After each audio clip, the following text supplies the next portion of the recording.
I'm telling you, fucking Google Hangouts. Oh well, you're gonna start a stream. You can do it for 8 hours. Yep, I know that. I know that.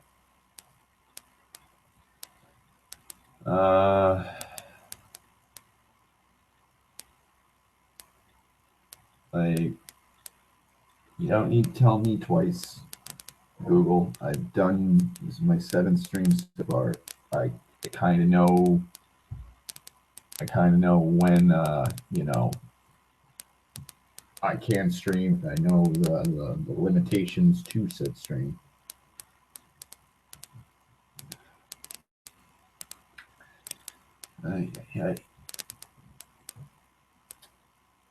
Good evening, everyone. Starting a little earlier than I was going to do it. I was going to do it at 8:30, but I said fuck it. Bored out of my mind. Bored out of my mind dealing with problems. So fuck it. God. Was going to do it at 11:30 in the morning. Fell asleep. My sleep schedule's fucked. It's my own damn fault. Like everything. Everything's my fault. Everything and anything is my fault. So, what do you do? What can you do?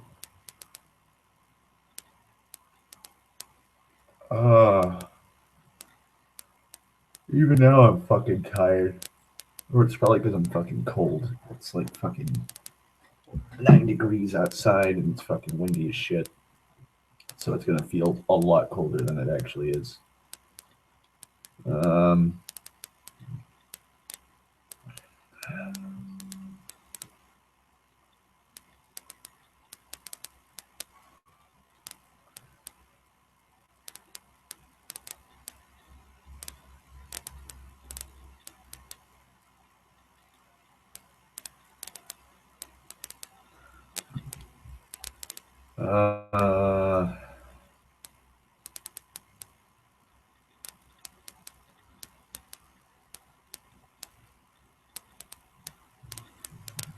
Ay. Okay.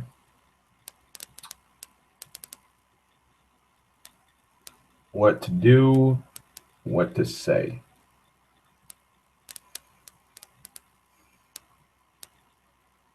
All right. First thing to say. Sorry it's taken me so long to do these streams.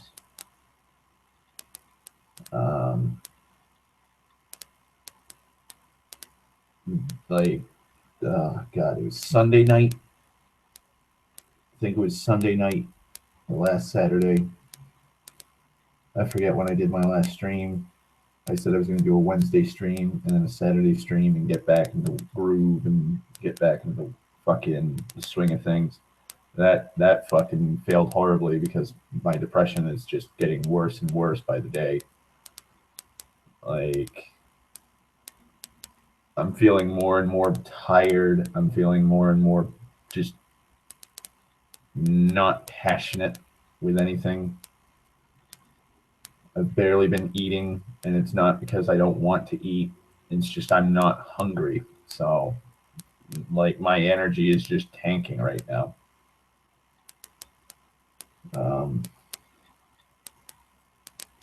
So I was gonna do a stream Wednesday. Honest, I had it set up for Wednesday. I was up till fucking noon, but I had plans.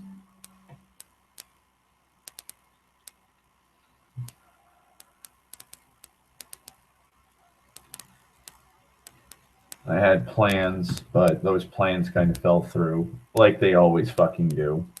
It's just my fucking luck for plans to fuck up. Everyone blows me off. Everyone fucking just ignores me. People don't really care. I'm used to it. So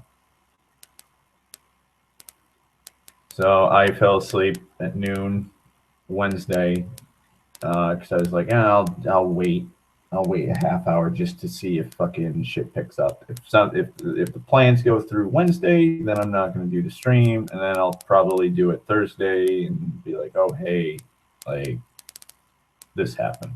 Like I had plans overtook me doing a stream, and that didn't work.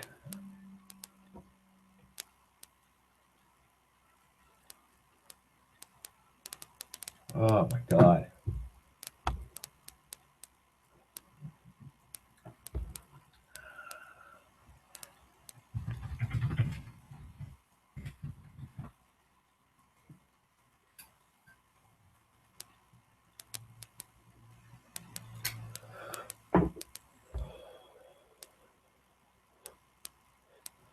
All right. So let's check the news because I haven't been checking the news all day today.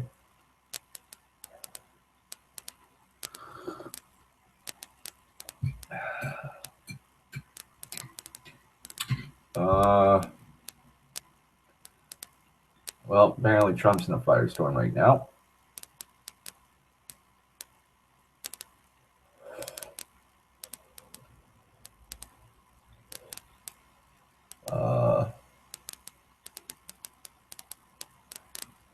Oh, lovely.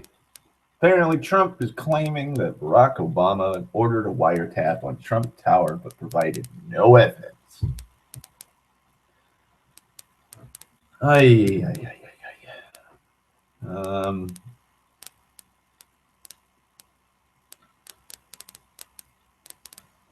Donald Trump's latest series of tweets, which alleged the Obama administration, quote, had my wires tapped in Trump Tower just before the victory, have widely been described as baseless.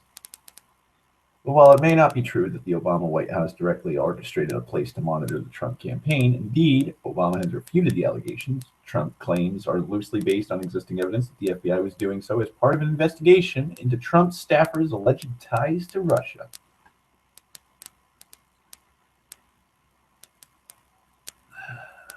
Interpreting Trump's tweets often involves figuring out what was on conservative media the night or hour before.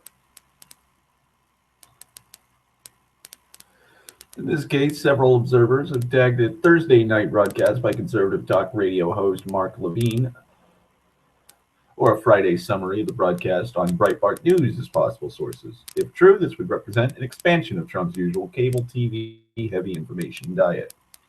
Levine and Breitbart's thesis is that the Obama administration used, quote, police state tactics to undermine Trump, a claim rooted, though a little loosely, in existing reporting. The Guardian has reported that the FBI applied for a Foreign Intelligence Service Act, or FISA or FISA, warrant last summer to monitor members of the Trump campaign, but was denied in its initial attempt. Last November, former British MP and openly anti-Trump journalist Louise Mensch reported that the FBI had succeeded in its second request for a FISA warrant, which was later confirmed by BBC.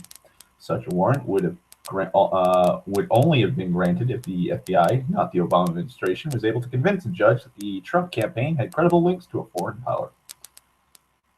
The key distinction is that this was an FBI investigation, not an order from the White House itself. Commenting on this morning's tweets, an Obama spokesman told the New York Times that, quote, no White House official had ever interfered with an independent investigation led by the Department of Justice. FBI Director James Comey downplayed the existence of such an investigation at the time, perhaps explaining Trump's having just learned about the efforts.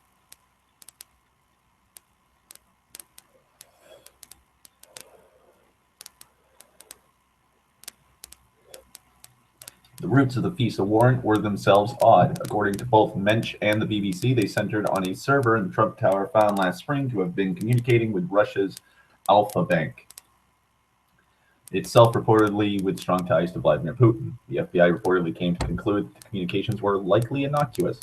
One thing that is painfully clear in all of this is the widely divergent frames that can be put around a set of events.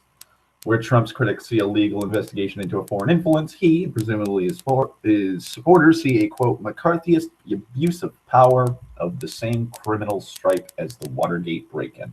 Only one of those interpretations can be right.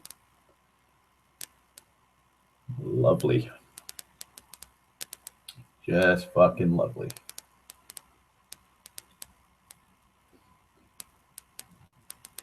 Hello, jihadist hentai. Not sure who you are. Welcome. It's a late night fucking stream because I'm fucking lazy.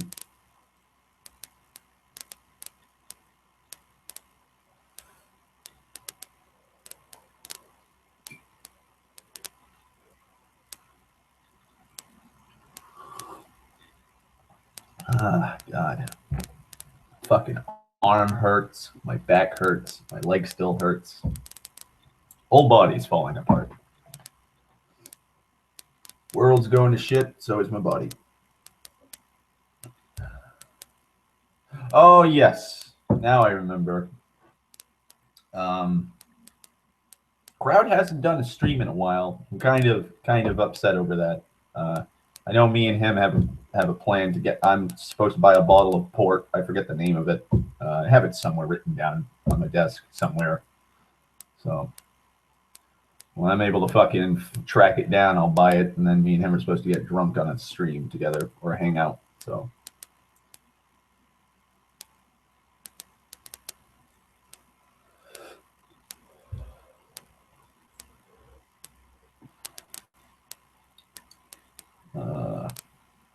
God.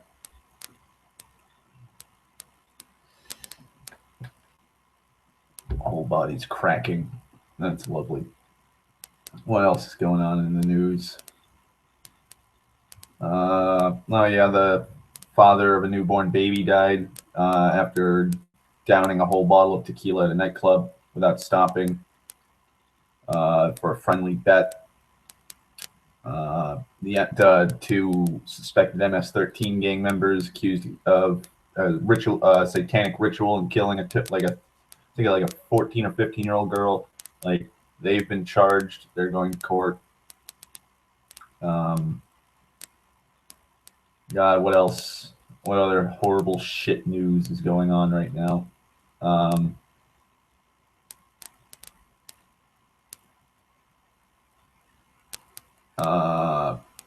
The fact that people were fucking chanting "coward" at Paul Ryan during a charity event in Providence. Saw that on the news this morning when I was watching TV. That's lovely. Like, so much hate.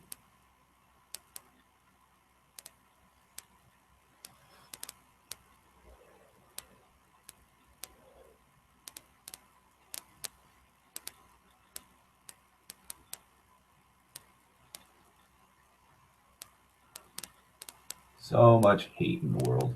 So much pain. Sickening. You try to fucking see the brightness and the light. You keep getting slapped down. Kind of makes it harder to hope. Also, jihadist hentai, prepare for a depressing fucking stream, like all mine are.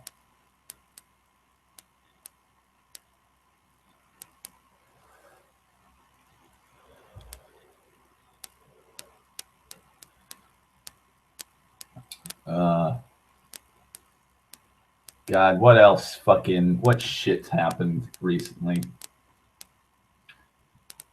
God.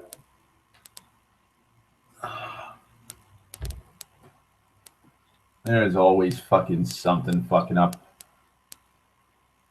when it comes to my life. Shit's always fucking up.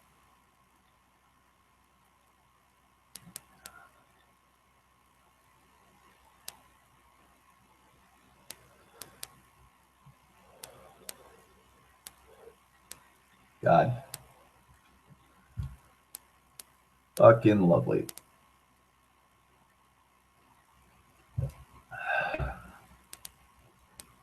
Also, if you hear some rustling, that's just me rolling a cigarette. I don't have a pack of cigarettes on hand, so I got to roll cigarettes right now. Be getting some cash tomorrow, so I'll buy cigarettes and I'll be able to fucking do a Wednesday stream on time. I'm gonna try and change my fucking sleep schedule so I'm on time. Like, I'm gonna be late to my own fucking funeral. I know that. Everybody says it. Well, everybody in my family says it.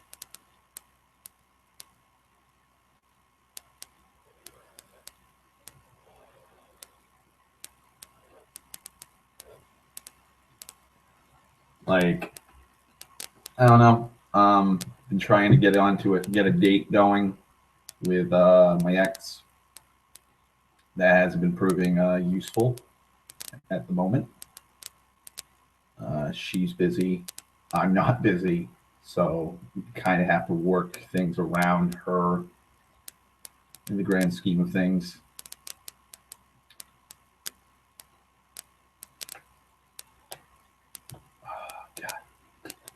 Whole body aches, so excuse me if I just stop talking for a second.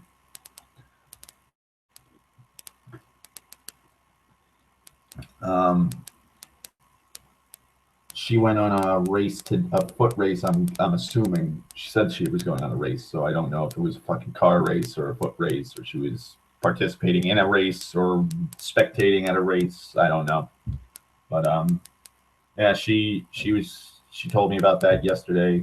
Said she was doing it today, so I haven't been able to talk to her. Fuck, what else? Been playing League, trying to get good at that. Lundy's been saying that I'm getting better. I don't think I'm getting better. I don't think I will ever get better.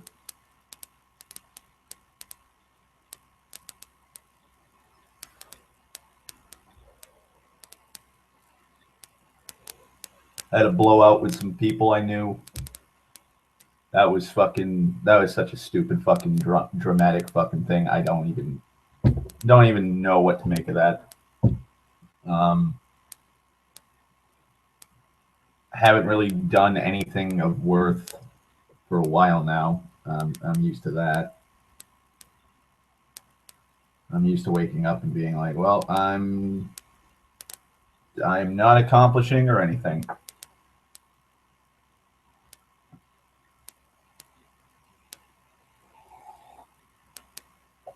Like, God, like, I don't know. I try to wake up and try and do something, and I'll just sit there.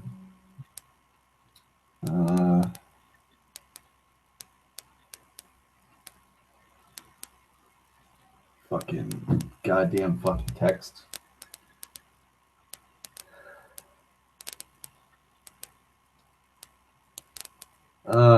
God, I wish I had some painkillers right now. I have no tea, so I can't even fucking have tea with cinnamon. I resorted to drinking hot chocolate, and then I like hot chocolate, but it ain't fucking helping.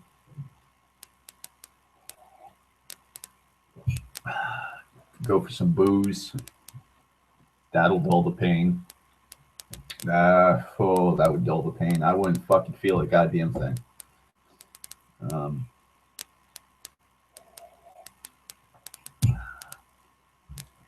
I've had a few stray thoughts. Like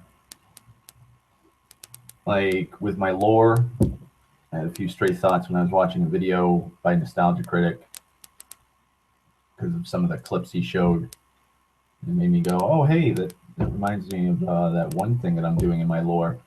And I'm like, nah, fuck it. Fuck that lore. I don't want to look at it. Don't want to talk about it. Don't want to even see it. Played the Long Dark last night. Got one achievement that I didn't have already, which was spend a night outside. That was tit.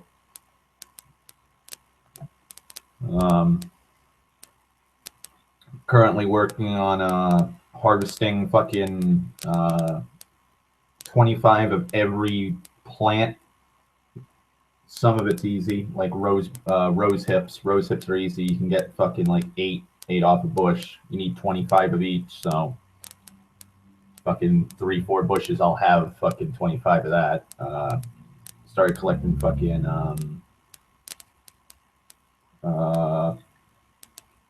fuck, what was it? Cattail stalks. That's the other thing I've been grabbing. I've been trying to find fucking reishi mushrooms. Can't find those yet. I know where they are, though. I'm in a logging camp right now. There's an abandoned house that fell apart, so I've been chilling there because there's a fucking wood stove still just sitting in there. So I've been throwing wood into that. I've got my bedroll sitting there. I've got the Long Dark Jihadist Hentai is a video game. Basically, you play as William Mackenzie, a bush pilot in Canada. You're doing routine flying operation. You're going to a really fucking isolated settlement up north, and I think it's a geomagnetic disturbance happens, like a solar flare hits the earth and knocks out power. So you crash land in the middle of the frozen fucking winter of Canada, out in the middle of the wilderness, and you have to survive. So I found out about the game. I think I was just randomly scrolling through Steam looking for a good survival game, and I found it, and I just instantly fell in love with it. I've had the game. I torrented the game because I didn't want to spend like $25-$30 on a game because it was still in greenlight at the time. And we all know about Steam greenlight. Some games will just take all your fucking money and they'll never do anything with it. And then some games actually do. So I was like, I'll torrent the game. I'll play the torrented version of the game, and I'll keep my eye on this fucking game. Fell in love with the game instantly.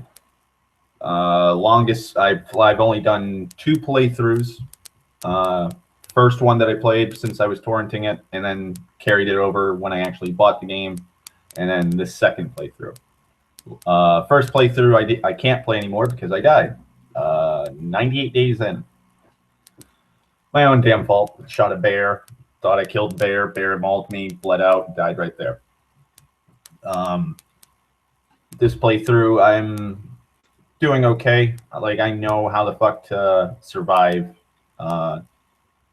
Like, there's a lot of cool common sense survival tactics that you can do, like the wind, like finding shelter against that's blocking the wind gives you a bonus to how warm you are.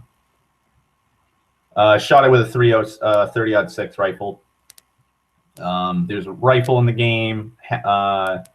There's a rifle, hatchet, and a hunting knife. And then the other tools you have are a toolbox to repair like any kind of mechanical shit. It also, I believe, decreases the time you need to craft items. Then there's superior tools, which is the toolbox is a blue box. Superior tools are in a red toolbox. Hacksaw to like break down metal objects. Pry bar to pry open locked lockers or trunks in cars and stuff like that.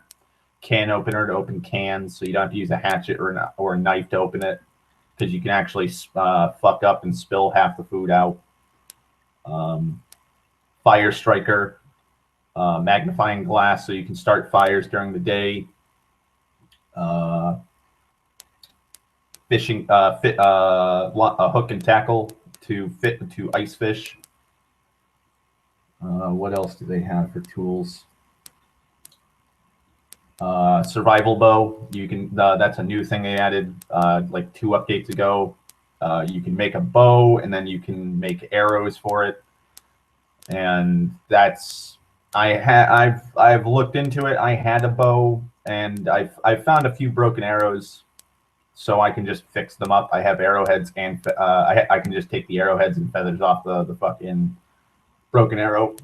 I just need to find I think it's birch or maple saplings. I have to cure those and let those dry out, and then I can make arrow shafts, and then I can just repair them. But fuck, I'm trying to think of the other tools you get. that you can find in the game. Flares, storm lanterns. I've already found 3 storm lanterns. 2 of them were filled right to the brim with lantern oil. I haven't used those yet. The one I found before that, I've been using. Fuck, I'm trying to think. There's all kinds of medicines that you can find, antiseptic, or just hydrogen peroxide, bandages, painkillers, water purification tablets, caffeine pills. Then there's herbal remedies that you can use, like rose hips can be used as aspirin. Reishi mushrooms can be turned into a tea. You boil them down, you mash it up and boil it down, and that makes a type of tea that can soothe food poisoning and stomach pains. Old man's beard, which is a type of lichen, you can put that onto bandages to make them more have a better healing property, which is true. Lichen is a very good antibacterial herb, if you can even call it that. It's just a plant. Cattails stalks are an actual edible device or edible food that you can eat. They're not really nutritious, but they give you a little bit. They give you a little boost to something. It's better than nothing. There's rabbits, deer, wolves, crows, and bears right now in the game, along with just fish. You'll find like it's random. You can find trout, bass, perch, cod, stuff like that when you go fishing. I believe they're going to be adding a few other fucking animals. I'm hoping squirrels. Skunks, possums, raccoons, stuff like that. Like some more fucking, more fucking, like diversity than just like two forms of prey that you can feasibly hunt. Crows you can't kill. I don't believe so. I've never fired at a crow before, but they drop crow's feathers, which you use to make bows. They're going to be adding raiders soon and other survivors. You can find corpses lying around that have frozen to death. I usually, in the game, when I'm in Mystery Lake, I hold up in Trapper's Lodge, which is at the ass end of one of the maps. It's way from the way in the back,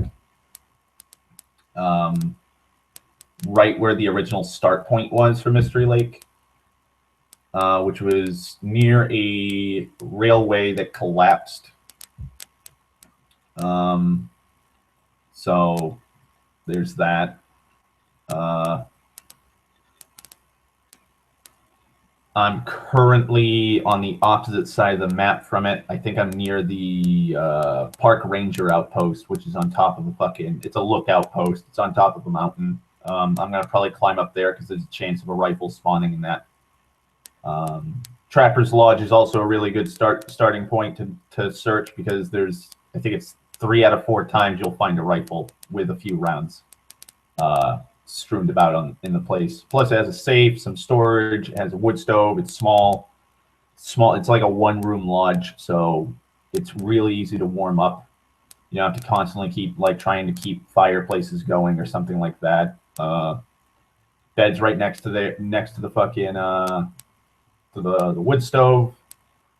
You can break down some of the furniture in there. It has its own first aid kit locker or medicine cabinets right next to the front door. It has a fucking locker, so you can put shit in there. It's got a bunch of plastic containers strewn about the place. It has a workbench, a safe that you have to crack. Oh, god damn it. That's what I fucking forgot to do in the fucking electric dam. I forgot to check the fucking safe. I was in a rush because I was fucking piss and vinegar. I'm gonna have to go fucking back for the goddamn safe when I finally start moving up into the coastal fucking highway area. Son of a bitch.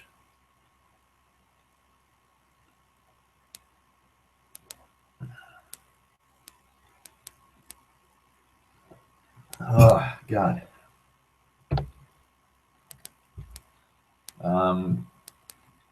Currently, right now, I think the achievements I'm trying to get, which are pretty tit, they're easy.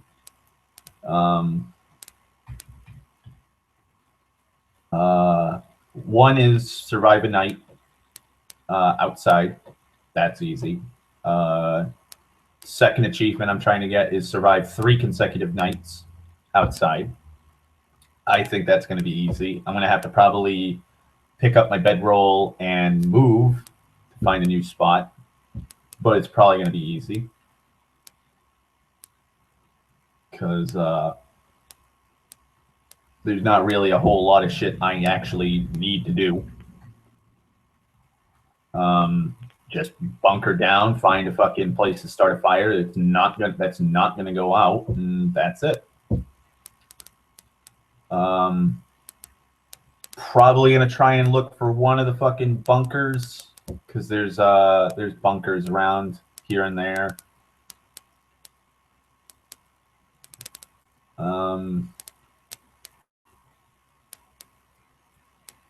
What else? Survived like 20. Let me see. Let me go on the fucking Steam because I have like you can just click on the fucking achievements and see it. Yeah, survived beneath a starry sky. Survived 3 consecutive nights outside. That's easy. Natural healer. Healed yourself using all types of natural medicines in a single game. That one's kind of difficult because that means I'm gonna have to break my legs or sprain my legs, sprain an ankle, sprain a wrist, get food poisoning. God, what else? Get an injury that's going to require me to bandage myself. Just a lot of fucking shit to deal with on that one. Survive 100 days in a single player sandbox mode game. That one I was 2 fucking days away from doing. I'll probably try it again. Then there's like the 200-day one. Happy Harvester, harvested 25 of each kind of plant. That's kind of easy. Pacifist, survived the first 25 days without killing anything. That's going to be pretty easy because I don't believe it's going to count harvesting dead animals that you haven't killed. Harvest 10 deer carcasses. That's easy. Catch a fish that's 11 pounds. That one's probably going to be hard. I'll have to wait until I get the pacifist achievement to do that one. Wrapped in furs. Sleep in a bedroll, bearskin bedroll while wearing a wolfskin coat, deerskin boots, and rabbitskin mittens. That one's going to be a little difficult because, again, bears are fucking difficult to kill.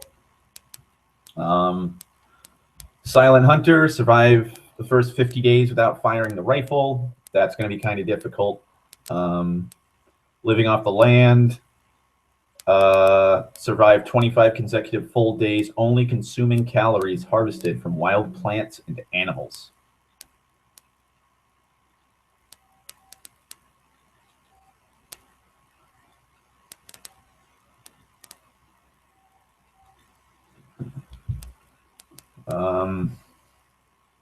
What else? Exploration game. Visit every interior location in both Mystery Lake and Coastal Highway. That is going to be a fucking annoying one to do because that means I'm going to have to find the bunker in fucking Mystery Lake. And that motherfucker, like, that's just going to be a time fucking waster because I'm going to have to go around the entirety of fucking Mystery Lake, scouring high and low, and there's a chance that it won't even load. You just won't get one.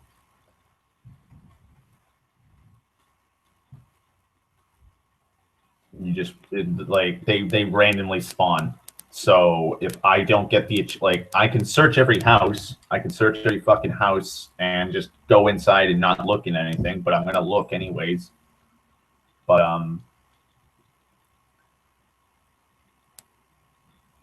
I think the only I've only found 2 bunkers in the entirety of my playthrough. And they were, I believe, one of them was the smallest grade bunker, and the second one was just slightly bigger than the smallest bunker. And I found like a hunting knife, some matches, a can opener, and some fucking canned food. That was it. Like there's a bit there are massive ones.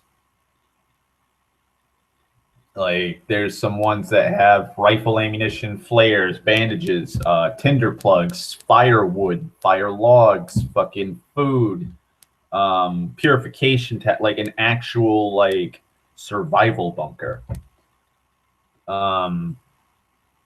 And I have yet to find one of those.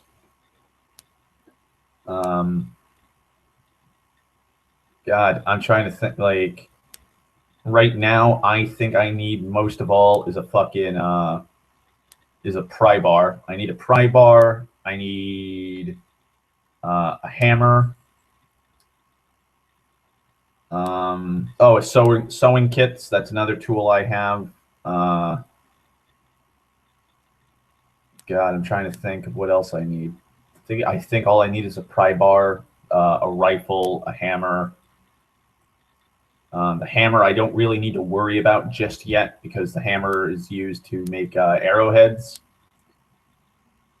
And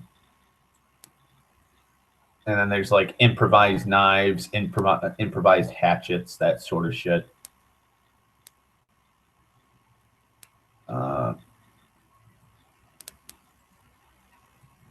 Actually, let's see what the improvised knife looks like. Yeah. Yeah, it's just a chunk of metal with fucking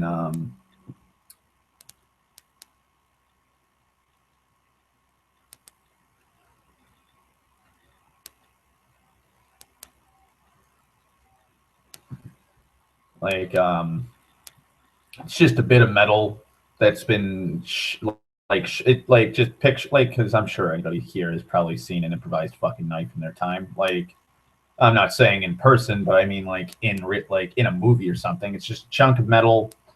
Half of it's been sharpened down into a blade, and then the rest of it's just been bound with like leather or cloth or something to make a handle. That's an improvised knife that you can make now because they've added a smelter in one of the farthest points in the maps. Arrowheads, and then the improvised hatchet is a makeshift looking fucking monstrosity of metal and some cloth. But that's going to be a pain to do. Like that's probably the biggest thing that's going to piss me off about playing the game is I can't make arrowheads until I get there, and I'm in Mystery Lake right now, which means I'm going to have to travel like 4 or 5 different fucking maps. And going from one part of Mystery Lake to the other takes about an hour. So it's going to take me 5 hours just and I'm not talking like walking around, zigzagging, stopping everywhere. I mean, just straight walking from point A to point B, 5 hours. So I'm probably just going to do what I did last time. I'm going to make, oh God, my back. I'm going to be making safe houses on each map. So Trapper's Lodge is going to be my safe house in Mystery Lake. Probably going to take the garage or Rabbit Island for my house, my safe house in Coastal Highway. Probably going to just leave the bare minimum like supplies there. Probably gonna have to carry all of the fucking like resources and gear I have. So my gut, dried cured leather, fucking wood, cloth, scrap metal. I'm gonna have to break down a lot of clothes I have. Probably just gonna leave water there. I'm gonna leave water, maybe a little bit of medication, just because you never know. And I'll probably just collect a fuck ton of firewood and just leave it in there. So when I come in like from traveling from whatever area I'm in, I can just walk in and start a fire, and the fire will just start immediately. And then I don't know if I want to make Desolation Point my main base of operations, or if I want to make oh god, where is it?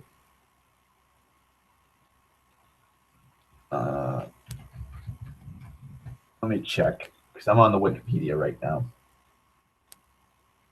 The regions. Pleasant Valley. That's it. Pleasant Valley is the area that I had made my base. Pleasant Valley is nice. I like it. It's pretty fucking big. Wide open space. There's a few mountainous regions in it, but it's not too terrible. The place I was situated in was practically the middle of the map, and there was a few areas for rabbits. Actually, looking at the map now, there's 3 rabbit areas. Oh wait, nope. I'm sorry. I'm looking at this upside down. Rural Crossroads. That's where I got killed by a bear. Then you go down Contemplation Bridge, keep going to Heartbreak Bridge, and then you bang a right, and it goes to the Pleasant Valley Farmstead. Which is, there's a little creek between that and the Pleasant Valley Outbuildings, which is where a farm is. That's where I was set up. There's some rabbit places down south. Signal Hill, that's another place I was near. There's a hilltop cave, couple caves here and there. 3 bunkers on possible locations for a bunker on the right side of the map, and then Bunker A, there's 4 different areas, and then directly south from me along the mountainous area of the river is 2 other bunker possible locations. So I'll have to check that out. There's Forlorn Muskeg. That's one of the newer areas. It's a marshland. It's really inhospitable.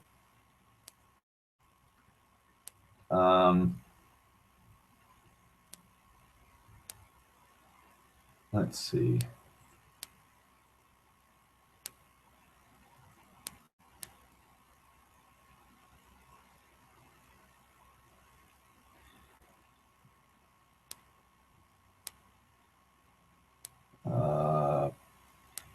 Yeah, that connects to Mystery Lake.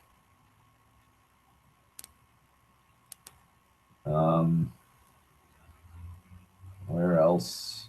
And actually, let me check that map, because I don't know if this map has been updated.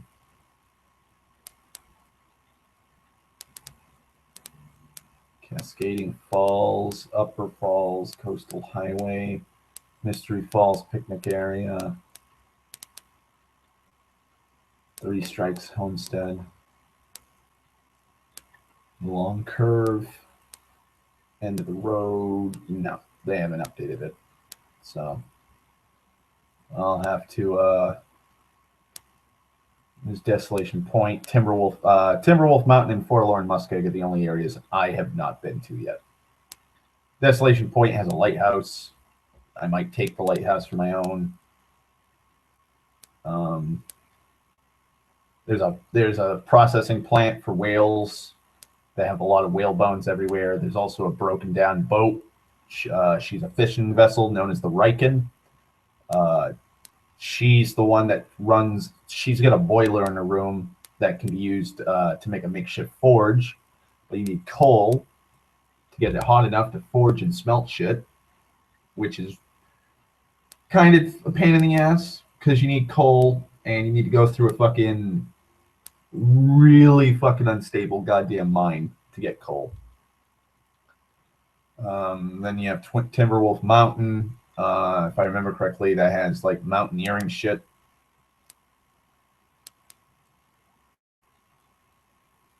I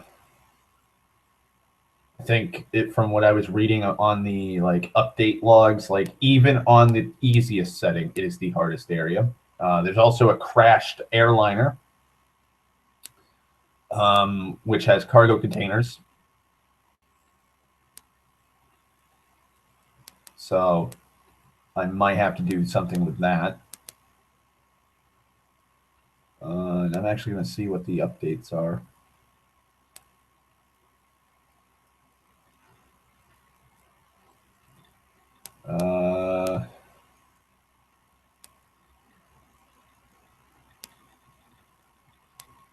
Player-made shelter.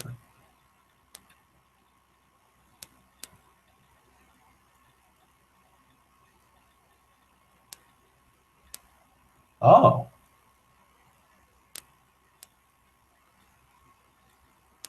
A player-made shelter is some form of shelter from the elements, i.e. cold, wind, animal attack, that has been built by the player. At the moment, there is only one form of player-made shelter, the snow shelter.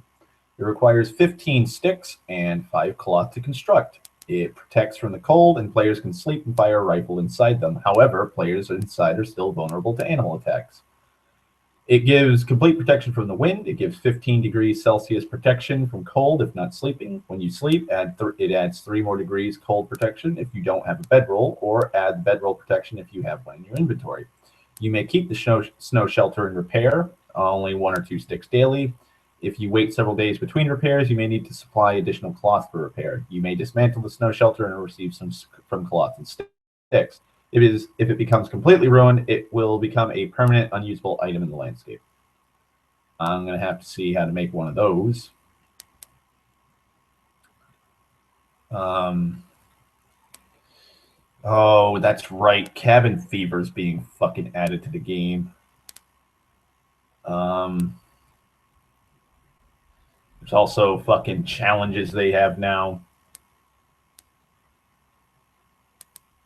Cabin fever is only dangerous when having spent most of 6 days inside a building. There is a 25 to 50 day grace period where this cannot happen, as this would only become an apparent problem long after having survived for a long time.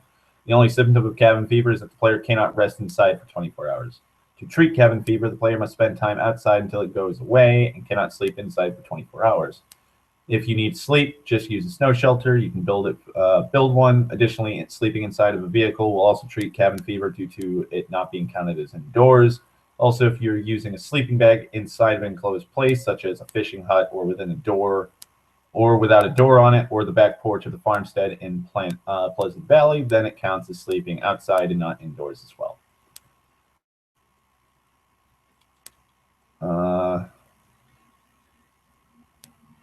Oh, yep, they've added a stress pistol.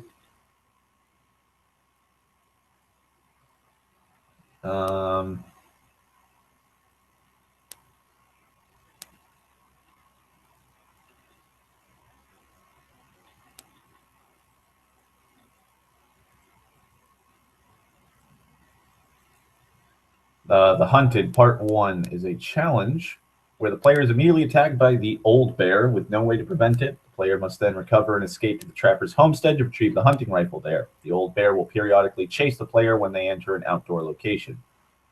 The Hunted Part 2 continues this challenge. After completing the Hunted Part 1, the player spawns in the trapper's homestead with a hunting rifle and must chase the old bear across Mystery Lake to his den.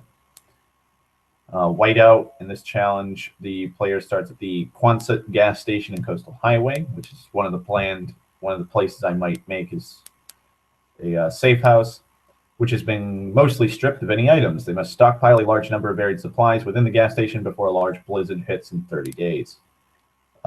Nomad. In this challenge, the player starts at the Pleasant Valley farmstead in Pleasant Valley. The player must spend 3 days in many different locations. And then Hopeless Rescue. In this challenge, the player spawns in the Trapper's Homestead in Mystery Lake. Within 7 days, they must retrieve the distress pistol from the summit of Timberwolf Mountain, then take it to the lighthouse in Desolation Point and fire it from the top of the lighthouse. That would be a bitch. Oh, yeah. Goddamn. Just a lot of fucking shit I gotta do in this goddamn game. But I'll probably enjoy it.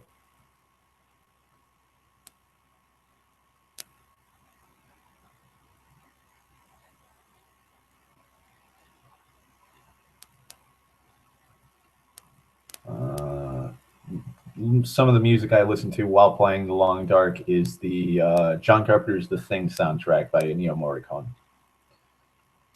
Feel like I feel like it adds some a good tone. I've also listened to the Road soundtrack by God, I think it's Nick Cave. God, my arm. That's another good soundtrack that fits with it.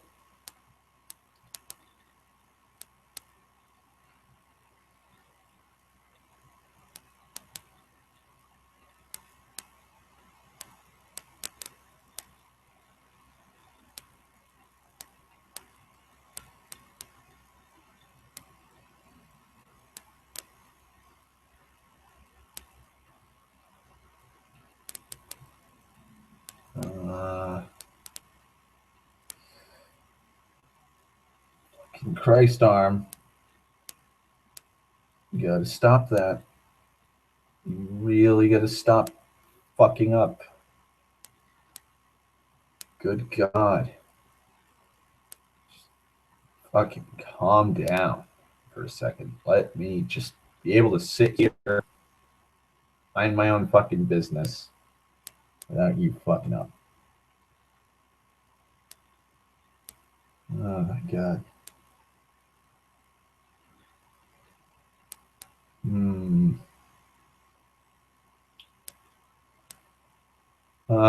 So let's see. Trying to think.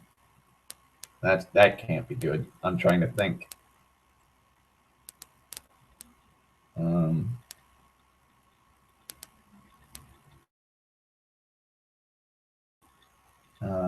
God.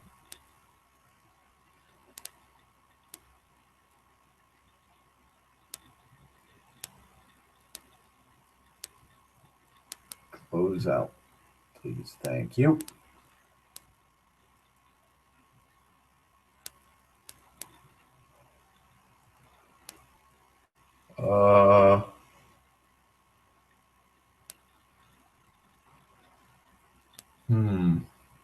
What else is going on in the news that sucks and cripples my fucking hopeful fucking state of mind?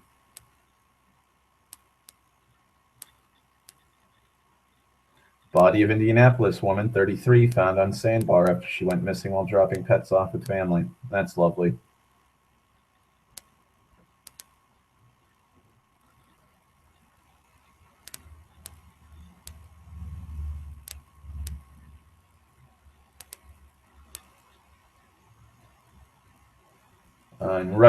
Russian probe, Congress casts wide net, including first family. No one, not even President Trump's children, will be off limits as Congress starts to investigate purported contacts between the Trump campaign and the Russian officials.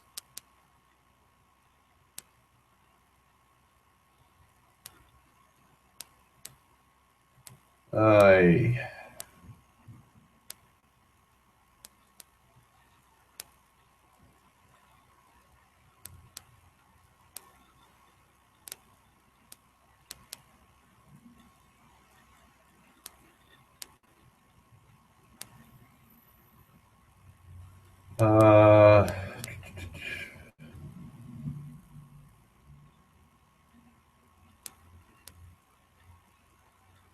Mom says pressure to breastfeed led to accidentally starving her infant son.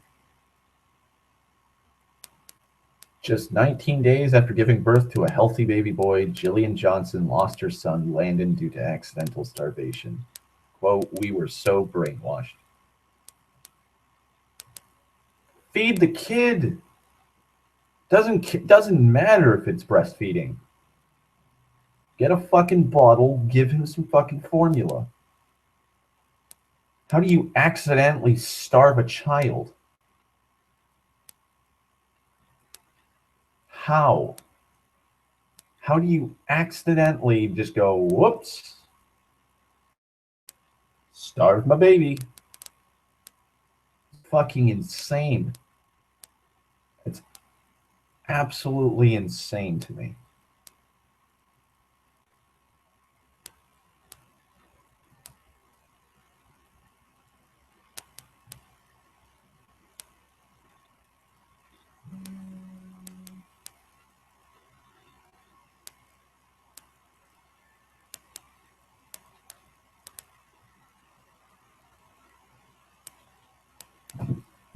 My God. Former Illinois student accused of suffocating newborn after giving birth in dorm to plead guilty in case. European Parliament votes to end visa-free travel for Americans. Woman who streamed Minnesota shooting charged in assault. A woman who live-streamed the fatal police shooting of her boyfriend during a traffic stop in Minnesota last year was charged Friday and reported alleged hammer assault. God.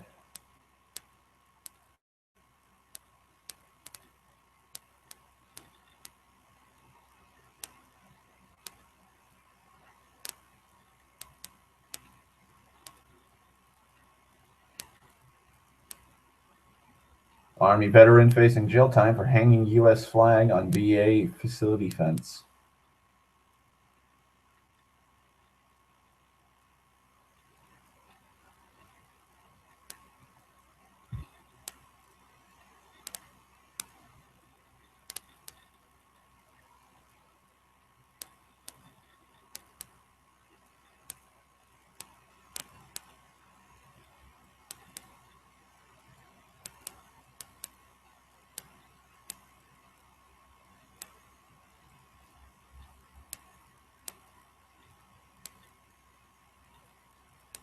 Exactly, Lundy. There's no way you can accidentally starve your child. Like, oh, everyone was saying that breastfeeding is bad and like they don't like seeing a woman breastfeed. So, what were you feeding him then? If you weren't breastfeeding him, then what were you giving him? He lived for 19 days.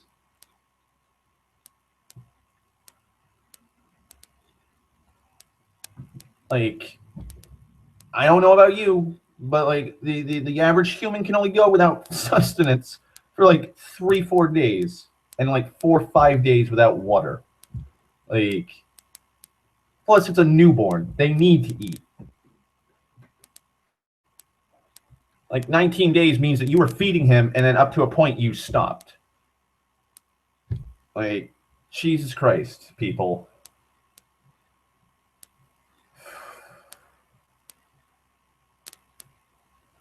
God, why? Why is there so many fucking people like that in the world?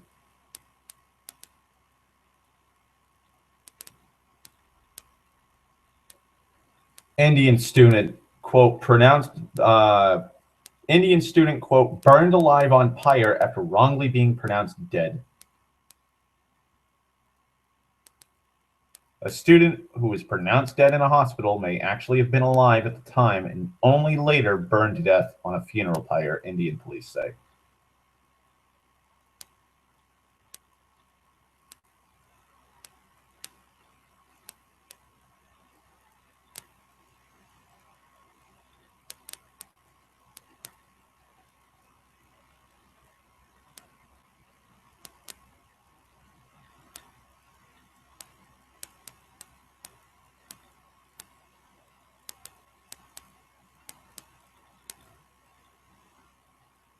Well, this is a nice story. When one woman with Down syndrome was rejected from every bakery, she opened up her own shop. And she's from Boston. She's 26. Good for her.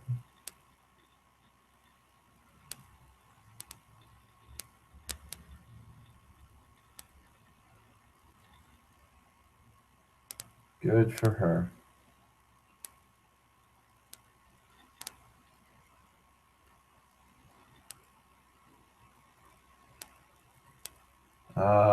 Okay. Just 19 days after giving birth to a healthy baby boy, Jillian Johnson lost her son Landon due to accidental starvation. Quote, "If I had just given him one bottle, he would still be alive," Johnson writes in a blog post for the nonprofit organization Fed is Best. Quote, if only I could go back in time."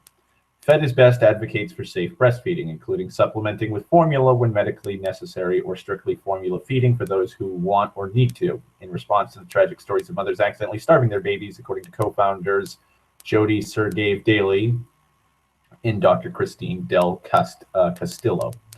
In the case of Johnson and her son Landon, inadequate milk supply in the first days of the baby's life ultimately resulted in his death just weeks later.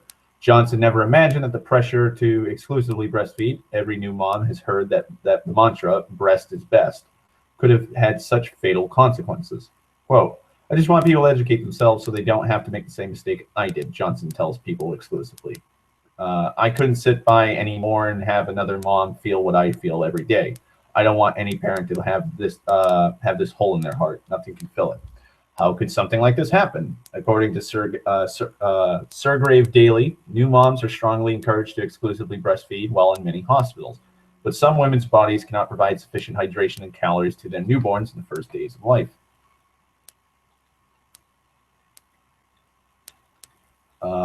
Quote, I am a NICU nurse who knows how to save babies' lives, and I was never prepared to witness so much needless suffering from accidental starvation when I started my private lactation and infant feeding practice 7 years ago.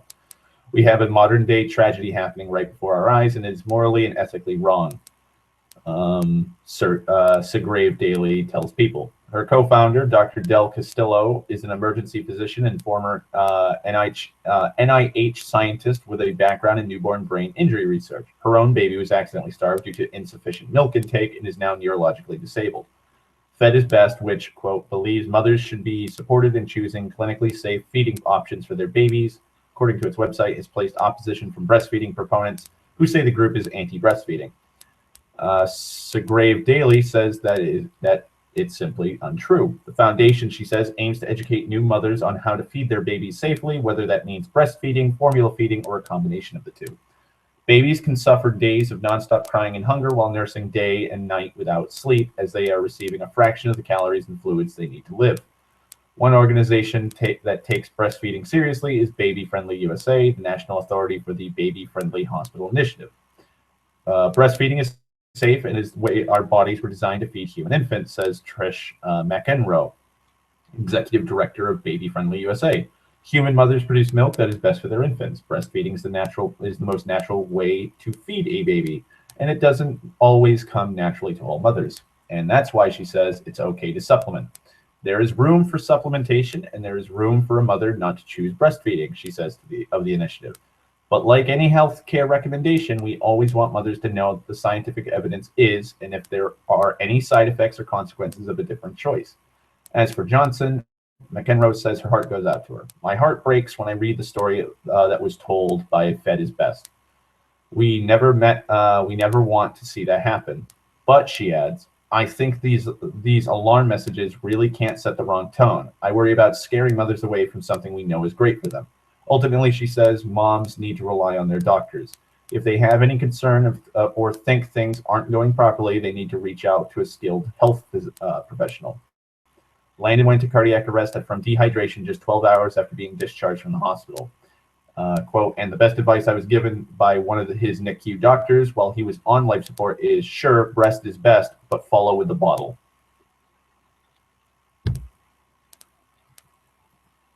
Ugh.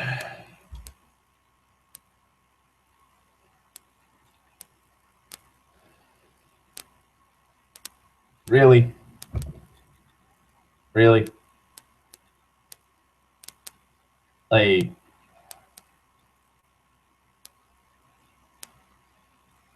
this is so fucking common sense. Common sense. It's why a lot of mothers don't breastfeed. It's why a lot of mothers fucking just give the baby formula. And even mothers that, like, friends I know that breastfeed their children have immediately given them a bottle of formula. And when the baby can't handle anymore, they take the bottle away, and then the baby falls asleep. Just to be safe. Just to be safe. Because you never fucking know.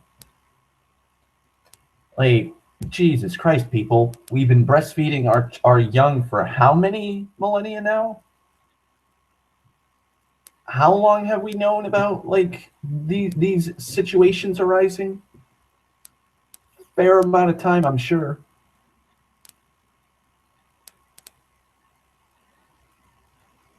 I don't, like, I don't know how much the accidental, like, lack of like, how many babies starved from breastfeeding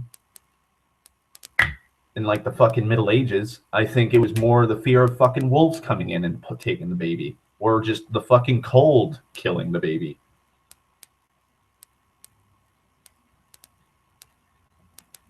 God damn.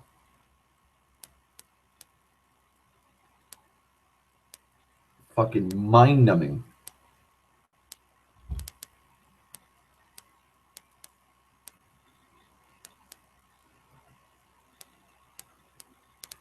Oh, my God.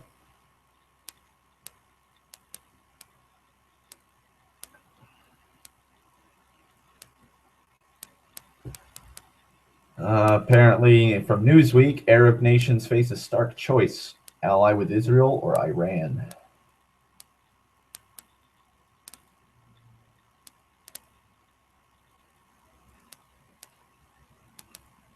While Sessions met Kisilak, other campaigns and senators kept Moscow at arm's length.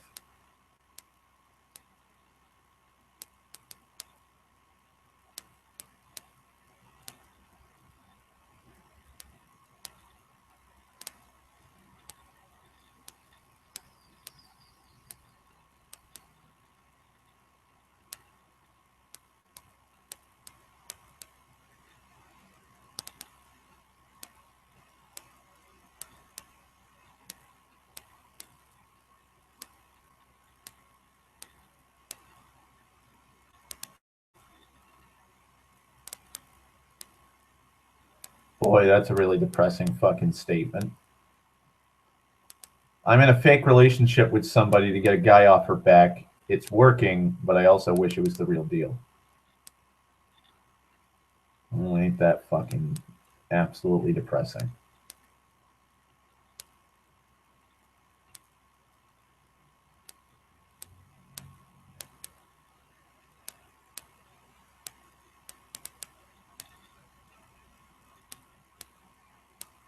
Tunisia Zoo to close after his crocodile was stoned to death. Lovely.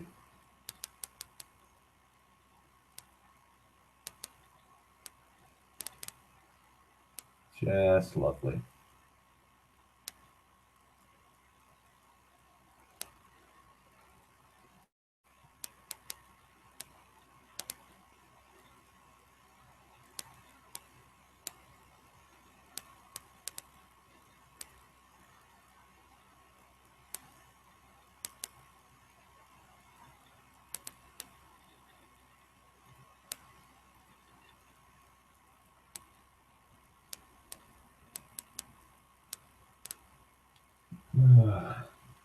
Also saw the new Deadpool trailer.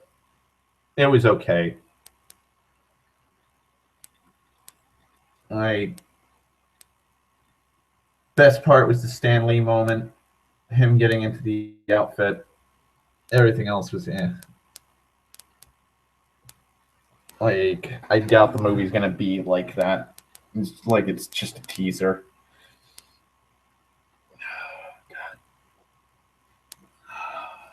I'm gonna stand up. See if that fucking helps.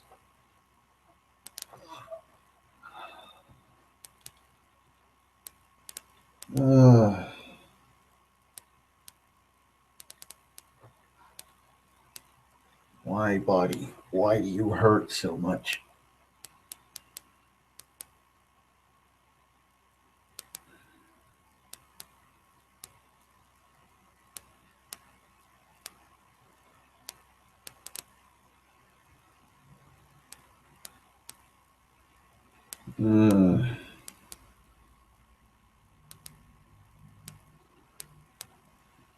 Fuck, I'm hungry.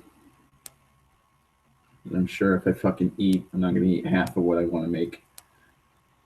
My eyes are too big for my stomach. That's what my family always used to say. I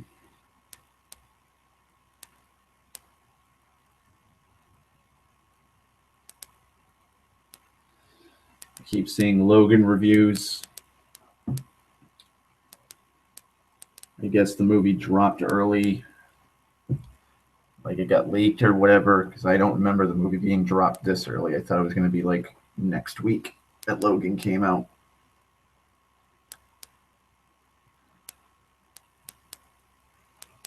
I don't know.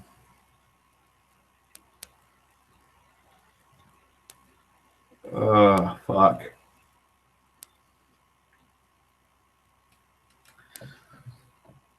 Fuck it.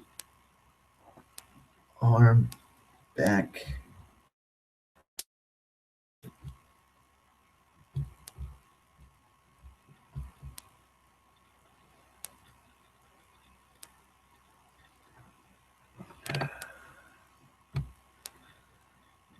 Please. Thank you. Hate my life.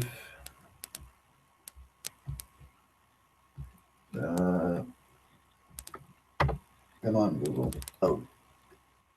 Better search for something. Better search for a topic to talk about. God, I wish I was drunk right now. Be able to just ramble on. Which is one of my favorite songs from Zeppelin.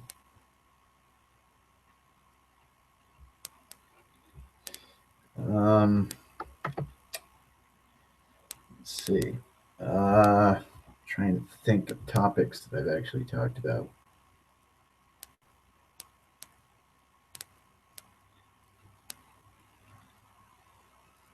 Yep, that's right. There's the Gateway to Hell in Russia or in Siberia.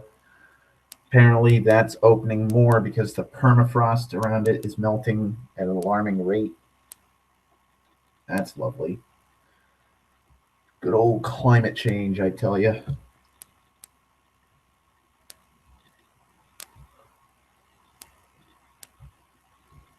Good old climate change.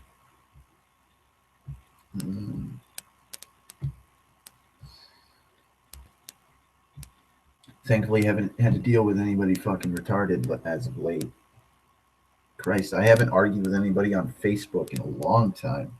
I don't mean like in PMs, like an argument. I mean like an argument about like an ideal or fucking like logic or fucking whatever. Like the whole punching Nazis thing. That fucking contrived fucking argument. Didn't need it. Didn't need to talk about it. Just out of sight, out of mind. Out of sight, out of mind.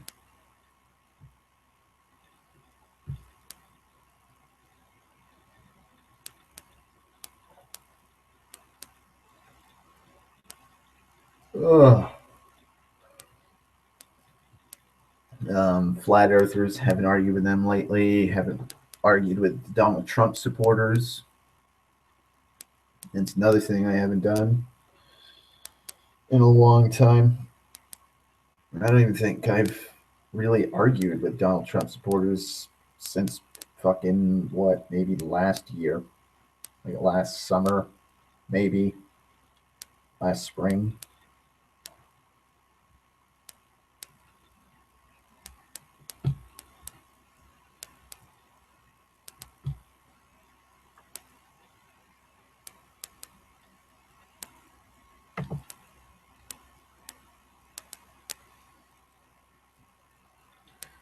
Just tired of arguing.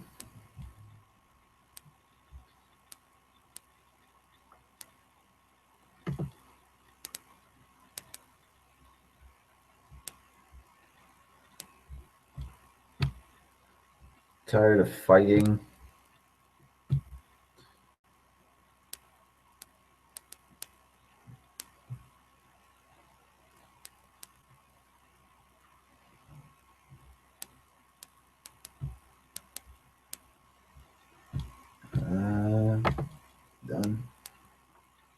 go.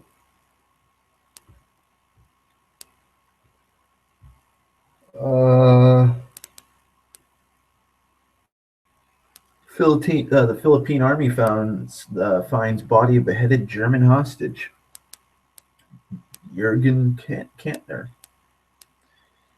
That's lovely. Apparently, he and his companions had survived abduction by Somali pirates 8 years previously.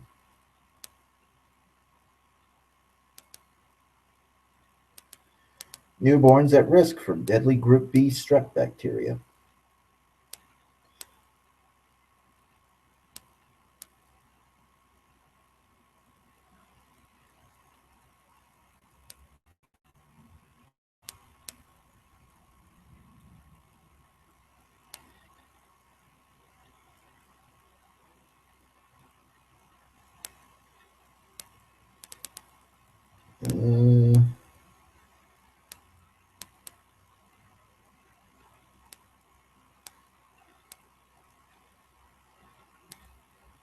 What else?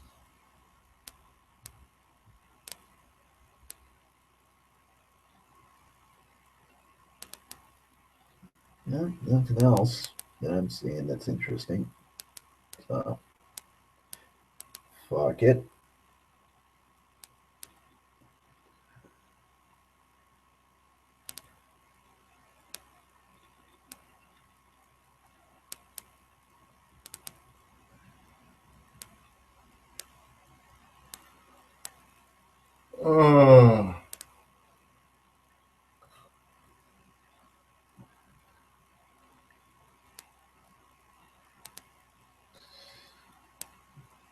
Is it the buddy that I think it is, Lundy?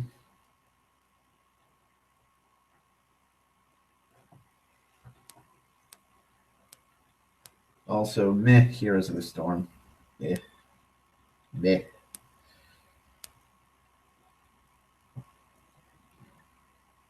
God. Trying to think of what I could make to eat.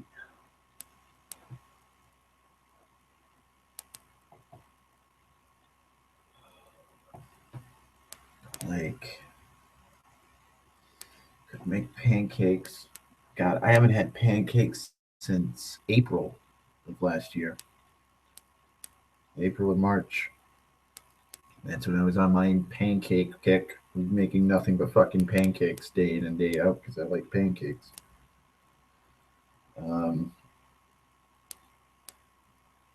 Fuck. Got plenty of ramen. Could make some of that. I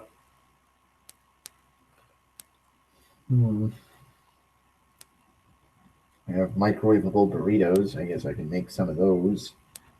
Got a fuck ton of frozen vegetables I haven't touched in God knows how long.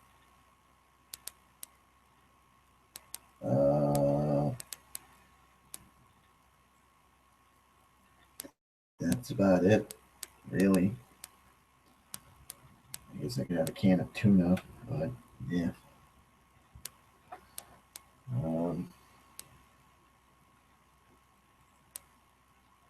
Chicken soup stock.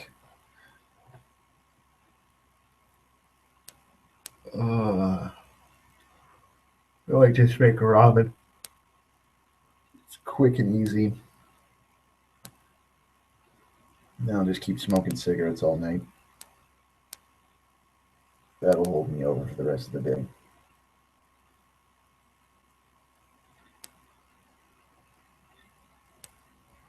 Or I could go on another 3-day fast. Oh, God. Just need some fucking painkillers. That's it. Probably if I had painkillers, I'd be like, yeah, I'm fucking hungry. I'm going to eat. I'm going to eat something else. I'm fucking starving. This isn't even my final form. Give me that T-bone steak and give me that fucking whole fucking roasted chicken. I'll eat it right now. Give me 4 pounds of white rice. I'll eat it right now. I'll inhale it.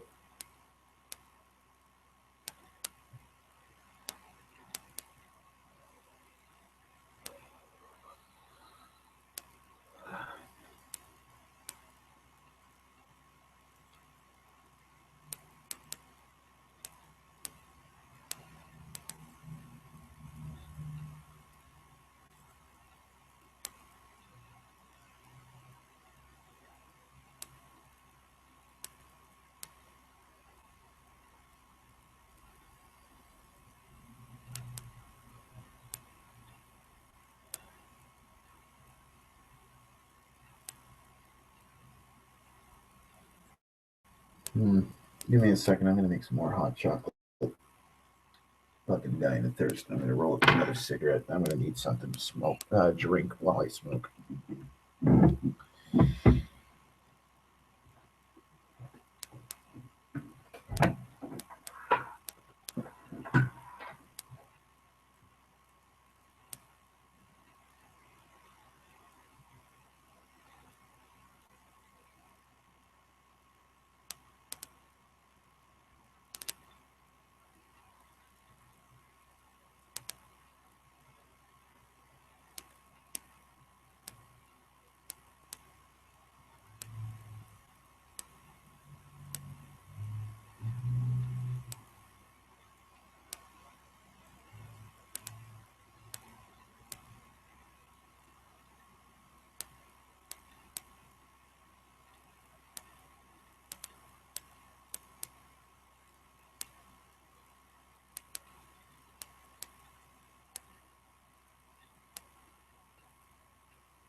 Let me fucking self something to drink now.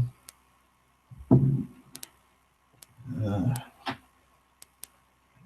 body still hurts, but that's just the way things go. It's just how things work out.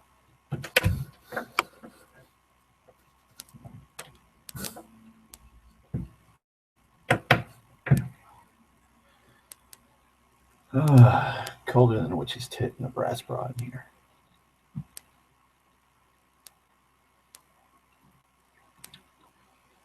How's everyone doing? Yeah, I'm still streaming. That's good. I guess. I don't know. Could be completely fucking wrong. Could be a complete disaster. Could be people just don't fucking wanna listen in on the stream. Uh,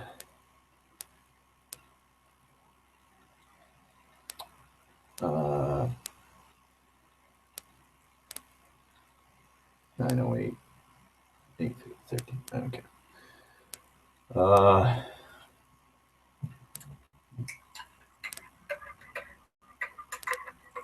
I will say this: never underestimate the versatility of a coffee pot maker, or just a coffee pot in general. You need hot water. You don't have to keep the fucking. You don't have to keep the stovetop on. It's got a hot plate. Keeps the water hot at a reasonable drinkable temperature. Perfect for hot chocolate. Come on, Mike. Stop. There we go. And there goes my shoulder.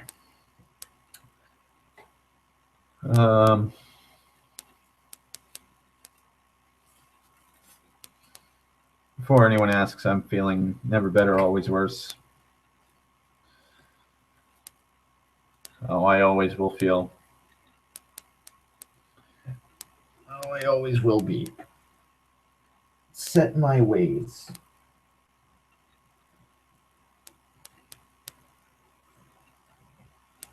Not all those ways are bad, though. Like being optimistic.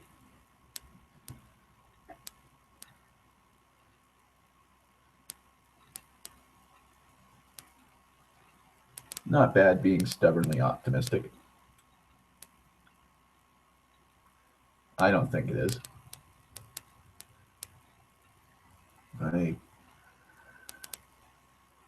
Like, why would you want to be horribly fucking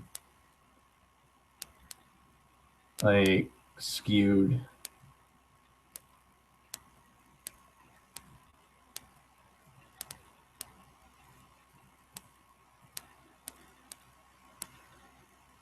You know, like why would you want to look at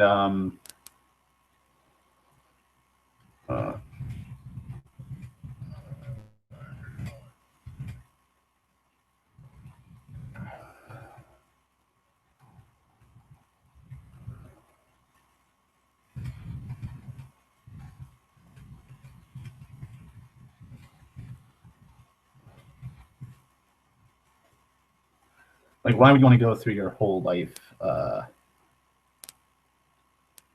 being cynical? Even when life is shit for me, I'm optimistic and hopeful. Like I've lost a lot of people in my life. Lost a lot of people I loved, family, friends. A lot of it's been out of my control. Like Rise. Rise is a good friend of mine from Blog TV and Skype. And he just he, just died. Just a heart problem. I was optimistic that I'd get over it and his family would get over it. I mean, that's all we can hope for. Like, there's a lot of friends of mine who just died. Drug overdoses, freak car accidents. I've been in the lowest of the low for a long time.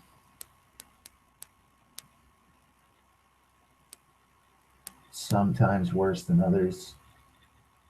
I've been in better positions than a lot of the fucking people in this country financially, and I've been in situations far worse than a lot of people in this country. I've feasibly been part of the 1% or close to it, and I've been at the fucking absolute bottom of the fucking economy. Still hopeful though. You gotta have hope. Without hope, there's nothing to live for.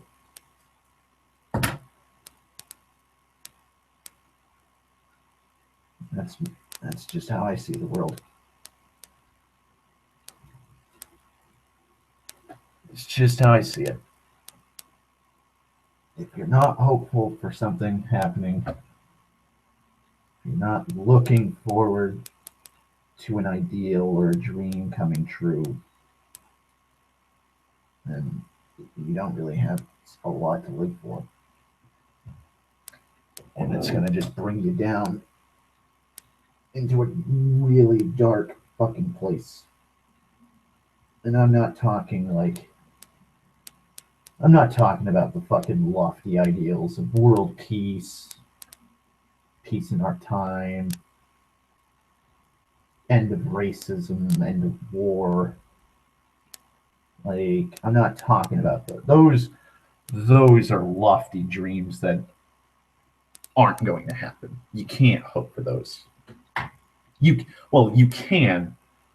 You can hope for it. I hope for a day where war will become obsolete and we stop fighting amongst each other. I know that's never going to happen. There's always going to be a reason to fight. Even pacifists realize that there's a reason to fight. Pacifists eventually relinquish their pacifism because they know they have to fight. Like, those ideals are to be admired, but they're not what you should be hinging your life on.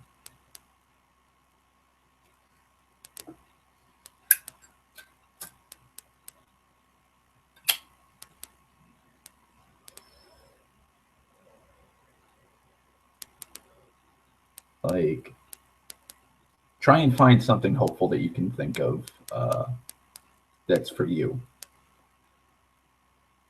Now I was in therapy. My therapist told me that I have people in my life that want me to live, and people who are in my life that love me and care for me and respect me. And you can't live for other people. If I get yelled at for loving somebody and wanting to be with that person because they make me happy, then why should I live for people just for them? Because that means I'm living for people to make them happy. I'm living for them so that they're not feeling like shit.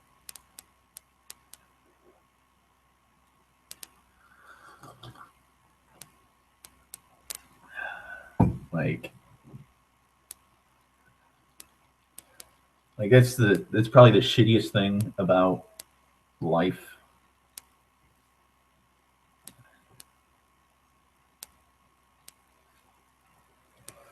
to go on a little tangent, that has to be the shittiest thing to do, is to guilt trip someone into that. Oh, well, there's people that love you and care for you. I know. Everybody knows. There's always one person that loves you or wants you to live.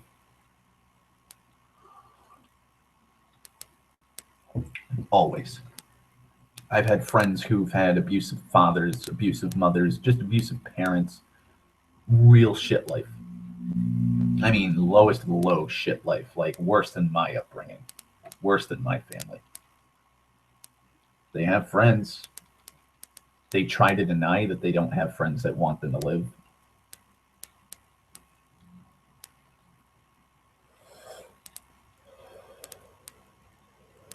The problem with living for others is this.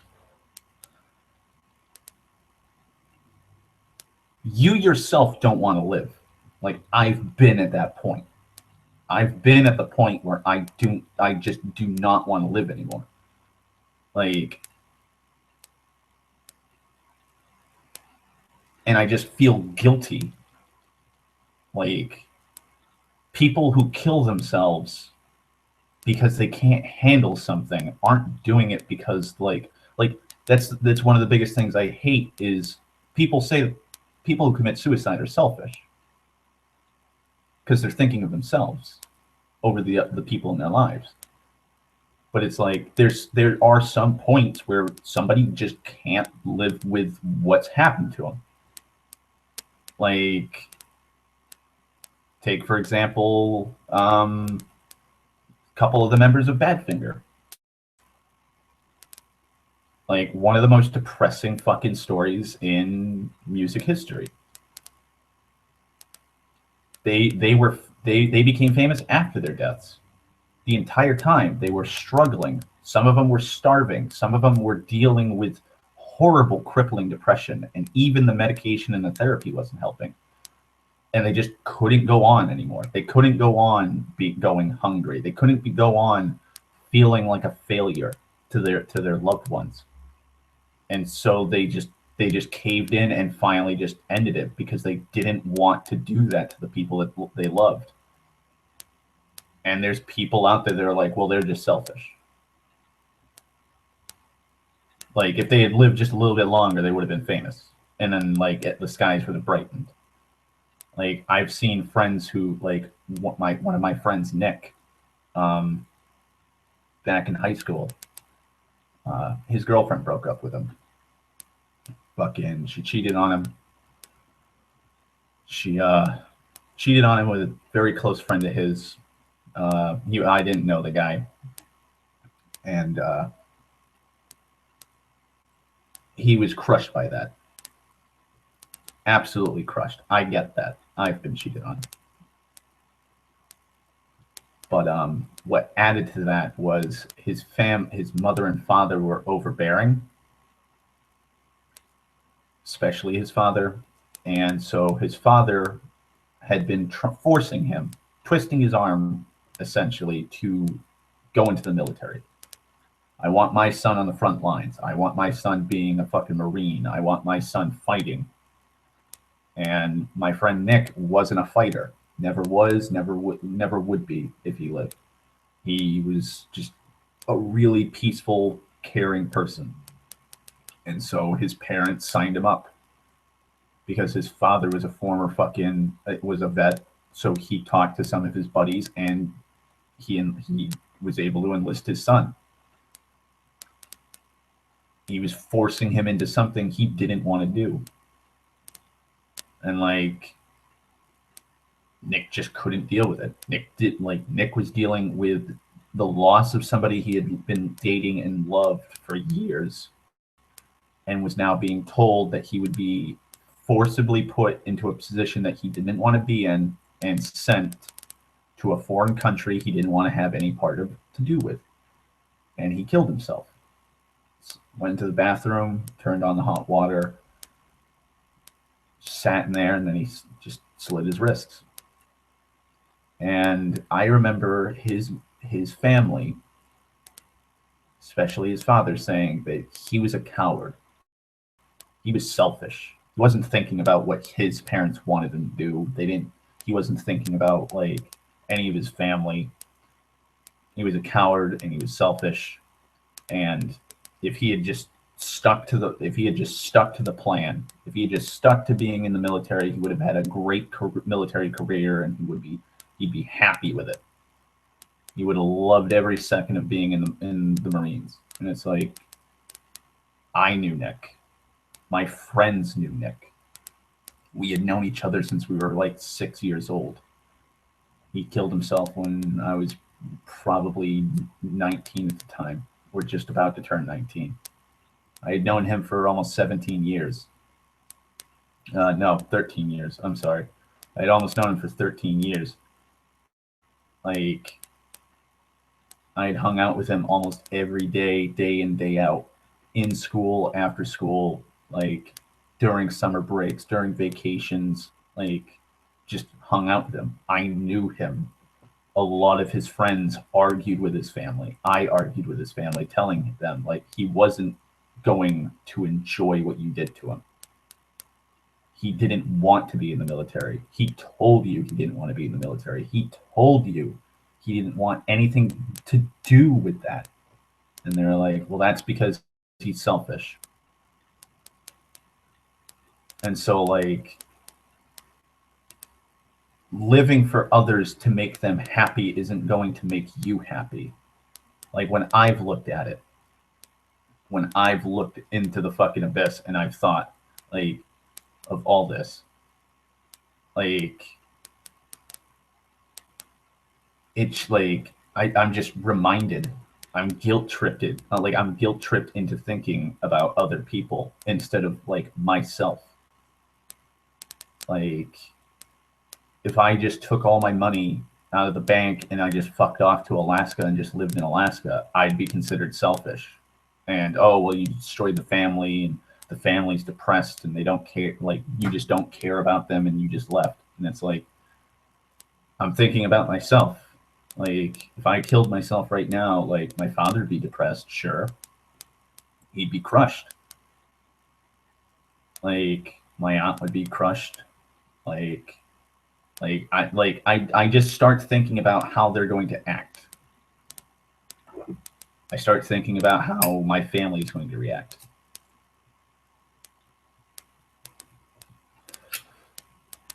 And every fucking time that I step back from the abyss, I feel worse than if I actually did it and attempted it. Because I'm not happy. I can't tell my family that I'm not happy. I can't tell my family I'm suicidal. I can't tell my family that I'm depressed. I can't tell my family how I feel if it's negative, because then they're going to say, well, it's our fault. It's our fault. We're not talking to you enough. We're not spending enough time together. We're not doing this. Like, and then they try and fix up, like, it's not their fault. But they're going to say it's their fault. It's not their fault. It's my fault. It's my fault for being depressed. It's my fault for feeling like shit. It's my fault for being, like, upset. It's my fault for, like, it's my fault for not talking about it, but at the same time, I can't talk about it because if I talk about it, it's going to fucking hurt them, and then I'm going to feel worse. Like, it's why I hate the fact that, like, people tell me to live for others. Because that means, like, I'm not living to be happy, I'm living to make other people happy.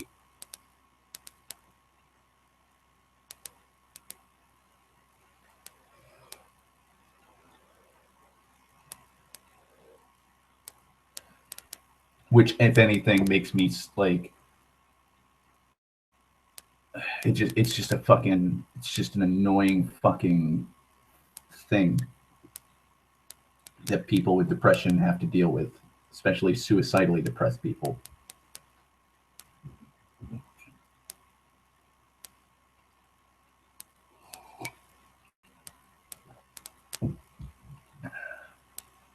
Just suicidally depressed people have to deal with that. And it sucks.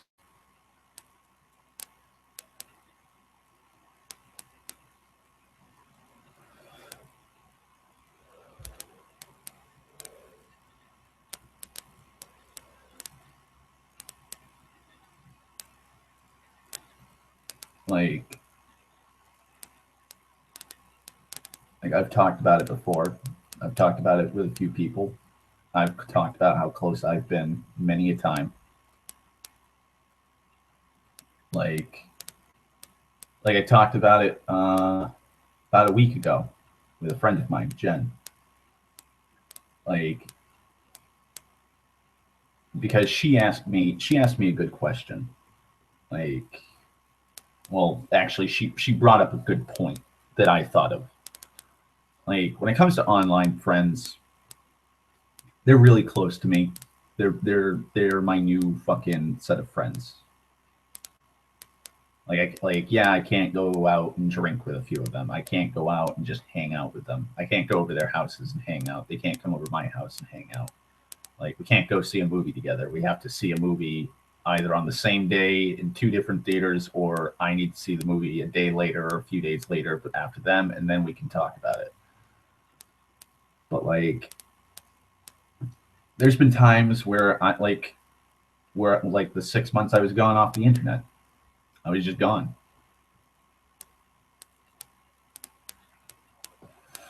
And when I came back, things just kept on going. Like, nothing had happened. When I was gone last February, all month, things kept on going.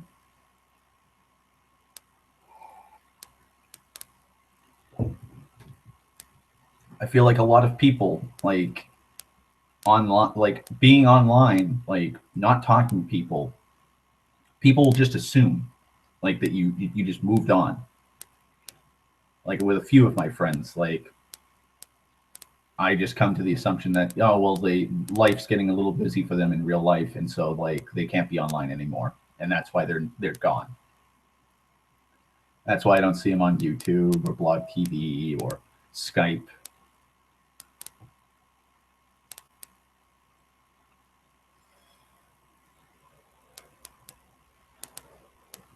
It's why, like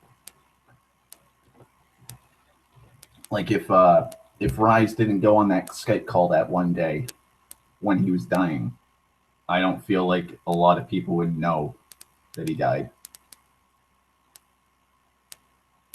Like, there are some people who have committed suicide online and will never know about it because their friends don't know about it.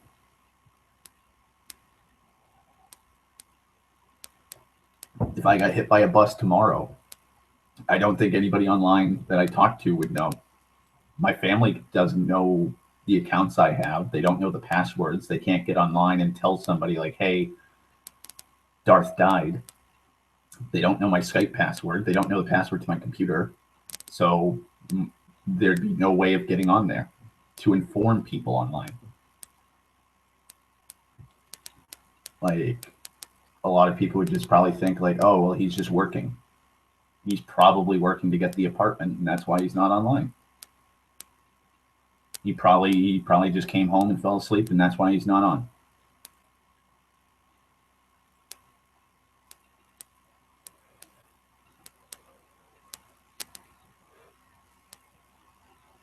Like,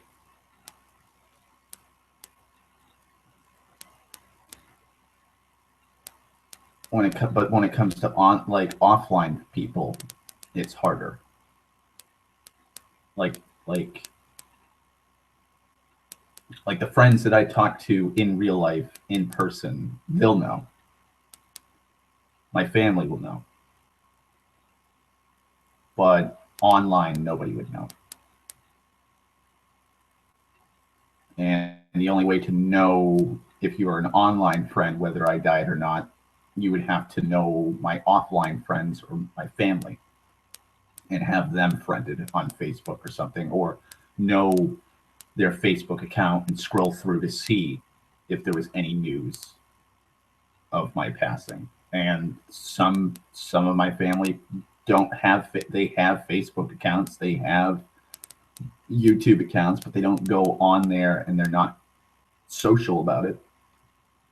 Some of them have accounts and they haven't been on those accounts for fucking years. So, like, if I were to die, nobody online would know. And that's a large chunk of my life is being online. So a large chunk of the people I talk to and interact with wouldn't know.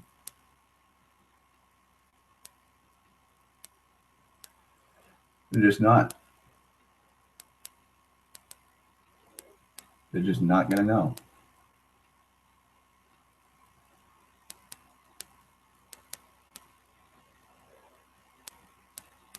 Just not.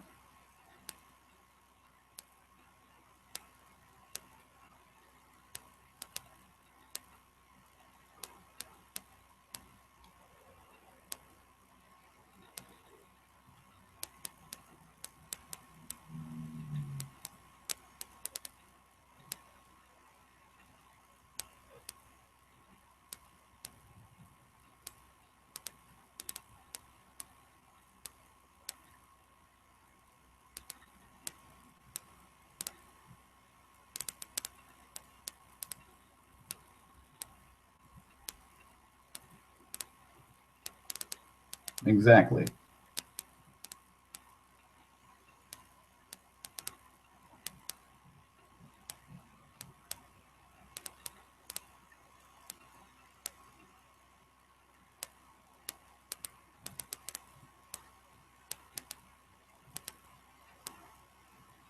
Like, I don't know. Like, I've thought about it before. Like, I've thought of, like, when I've been in that fucking mood of writing down something and telling them my passwords to inform people, but then I've just been like, fuck it. Better for people to hope for something better than knowing that shit went bad and now they can feel bad. Minimize the hurt.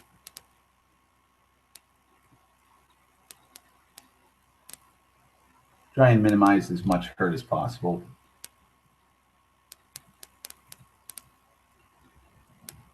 That way,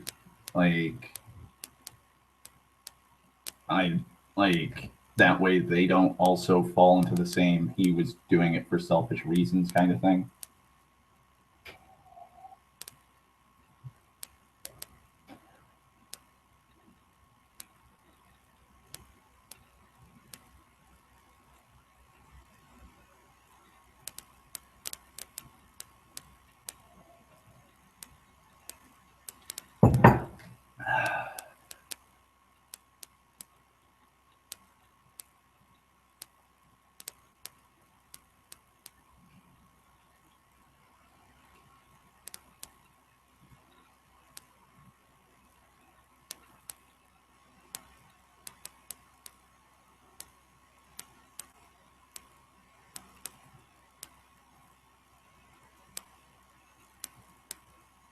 Just sucks.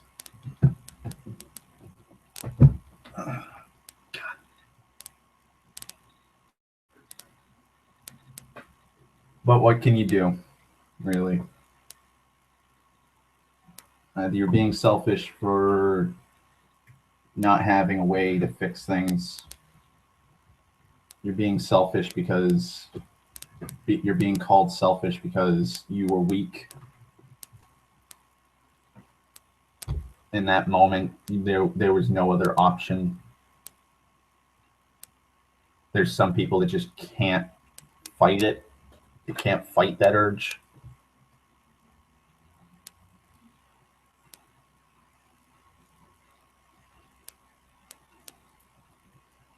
They just can't.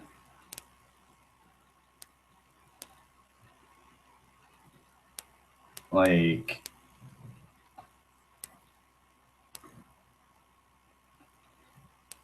I don't know. I just find it insulting to call somebody selfish for killing themselves. Sometimes there's just no way out.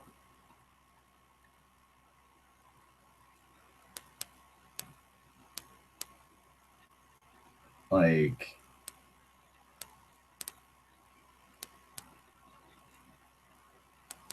sometimes even with help, it can't be fixed. Even when there are people there to help you, you can't help them. I've been in that situation. I've been in situations where, you know, people are telling me, like, you're loved, I love you, like, I'm your friend, or I'm like I'm family, I'm your brother, like, and usually it devolves into like, I'm like, I care. I don't want you to die. Like, if you die, I'm gonna feel X, Y, and Z. Like, it's not gonna make me feel better that you feel sorry and that you hurt knowing that you're going to hurt me. Like, they in themselves are selfish because they don't want to lose somebody. Like Jew Wario, his wife tried to talk him down.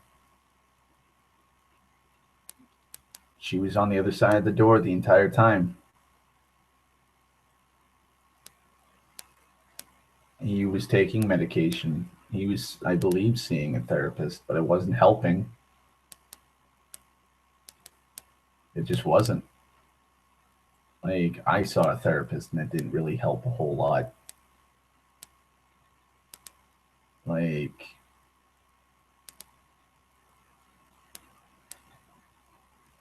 it's just sometimes to help can't help. Like, I don't know. Like, when it comes to hope, like, you can't hope for others. You gotta hope. You gotta find something that you can hold out hope for. That's for you and you only. That way, when you are in that dark fucking spot, you don't have to guilt trip yourself with family. You don't have to have family and friends. Like, you don't have to have your family and friends guilt tripping you into like selfishly staying for them. Like, you just try and hold on to something as best you can. Like with me, it's just my lore. Like, that's probably one of the few linchpins I have of hope. Hope that I'll finally fucking stop feeling like shit and sit down and write it. Like,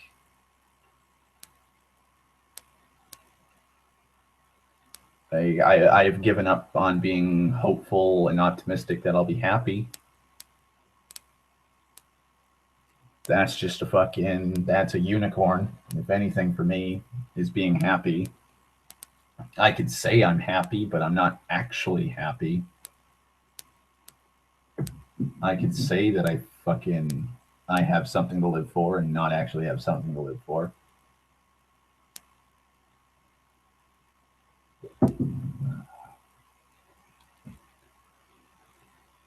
Like like my father. I can't live for my father. He's going on 54 years old. No, 53. He's going on 53 years old. He's lived a hard, fast life. I don't think he'll be seeing 60, 65 years old. I don't. And if he does, it's a fucking miracle and sheer goddamn luck that he's alive that long. Like, no point in living that.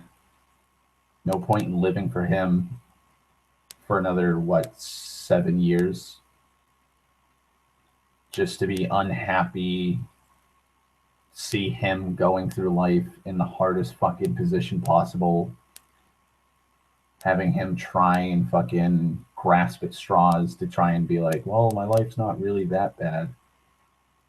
Like, I mean, yeah, I'm hungry all the time, and yeah, like my body's falling apart, and yeah, I need to go to the hospital, and I can't live for him. I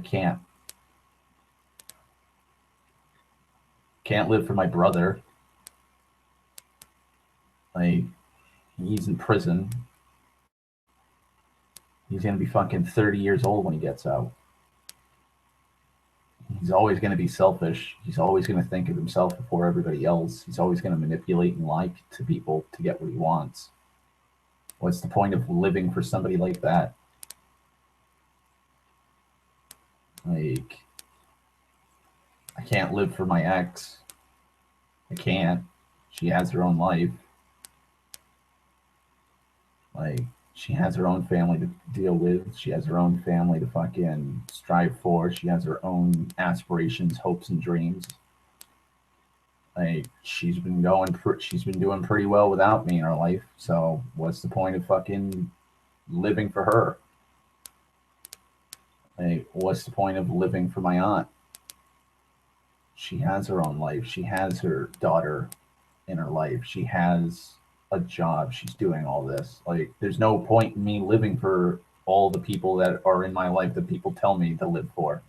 Like, no hope. Like, what's there to hope for that? You know, like, at that point, it's not even hoping for something or striving to live for something. You're just making excuses so that you can feel guilty about it.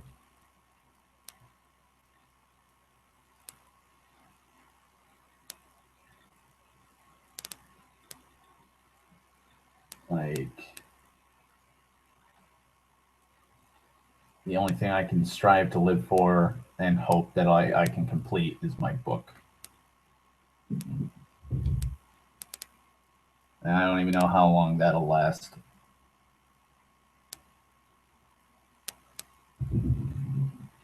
That's been a fucking linchpin in my goddamn life for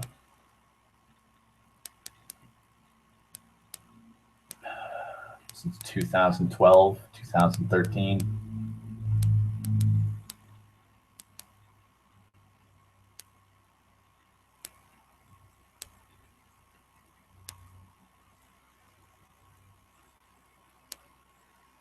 Like, it's faltered quite a few times. Don't get me wrong. It's faltering right now. I'm not working on it.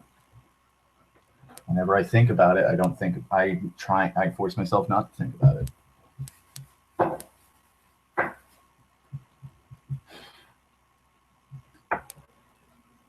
Like,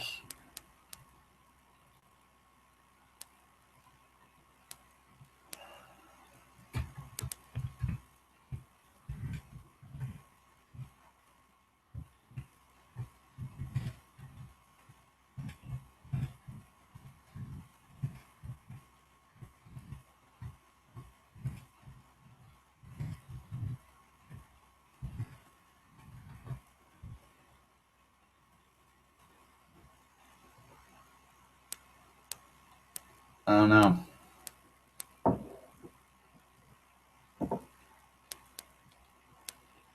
I know.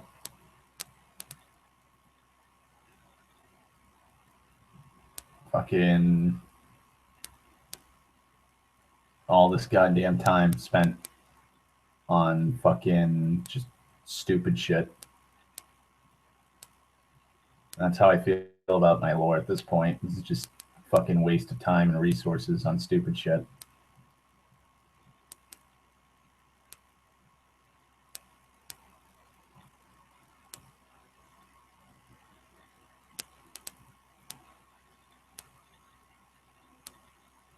Fucking bunch of fucking teenagers played a fucking board game, tabletop game, and I've spent fucking a decade trying to write about it, work it out, and flesh it out.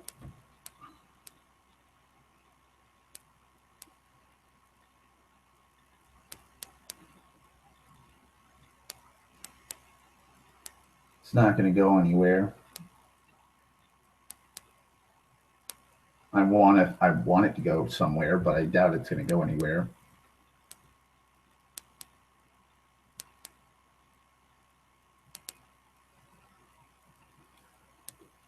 Like,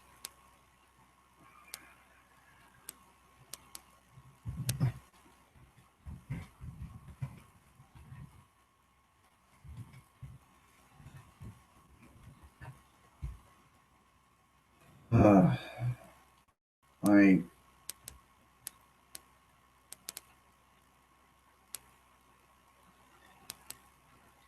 like I try and wake up and go, well, at least I'm going to try and be productive today, and I don't. And then I go to bed thinking, well, I didn't fucking do a goddamn thing today. And I wake up again, same next day, going, well, let's try and fix it. Let's try and do something positive today. Let's try and do something productive. And then I just sit there for about an hour and a half thinking, just sitting there thinking. And I just don't do anything productive. Like reading the news, I don't consider that being productive. Fucking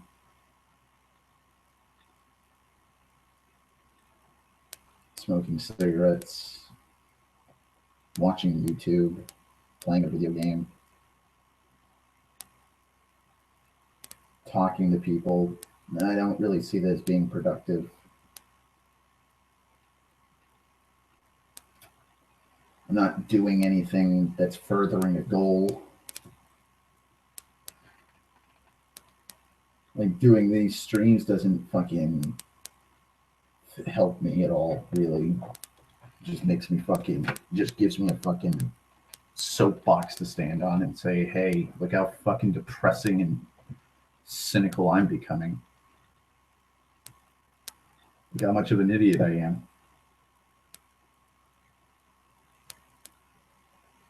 Ugh.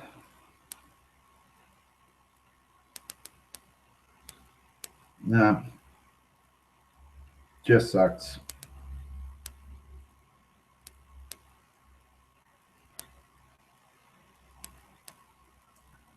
Wheels keep on a-turning. With or without. With or without. They'll always be turning.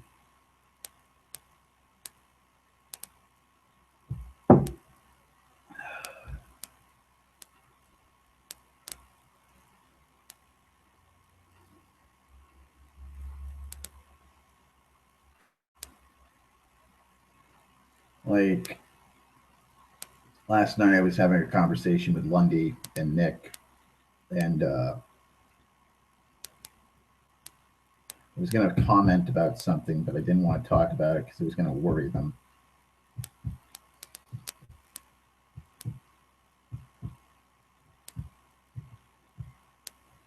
I forget which one of them said it, but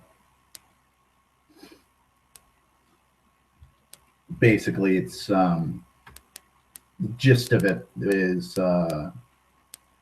being honest to people and telling them how you feel. Telling them like what's wrong. And how it's good to know that like you can talk about your problems and people will be there to be supportive. I can't do that. I just can't. I can't talk about how I feel half the time. I can't talk about like a lot of the shit. Like I've been told if you ever need somebody to talk to, just message me and we'll talk it out. I just don't. Because it's going to just make people worry.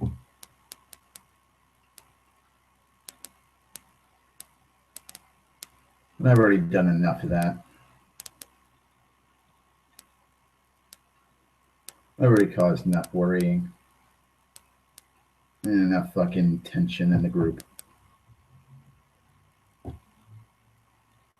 I don't need to talk. I don't need to talk about my problems.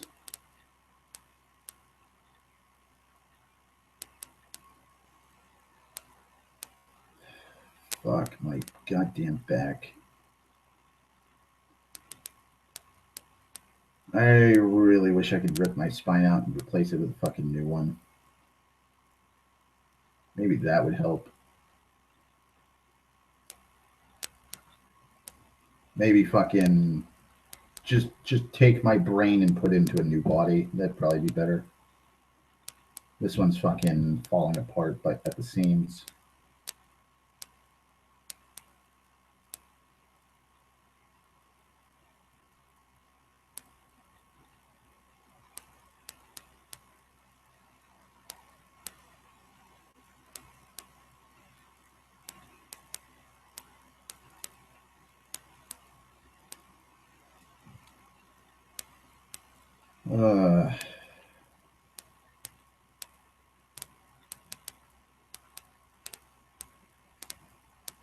God damn.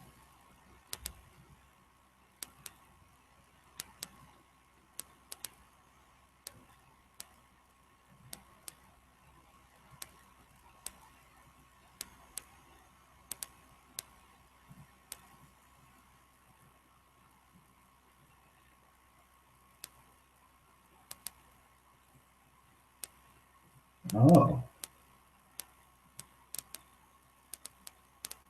Peace in our times may come.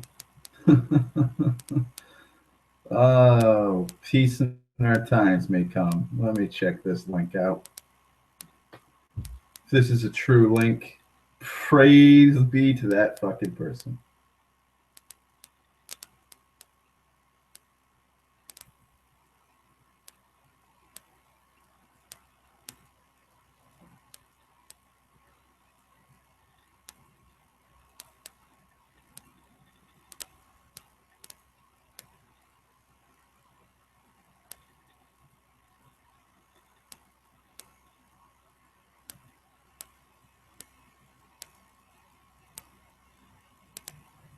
Of course.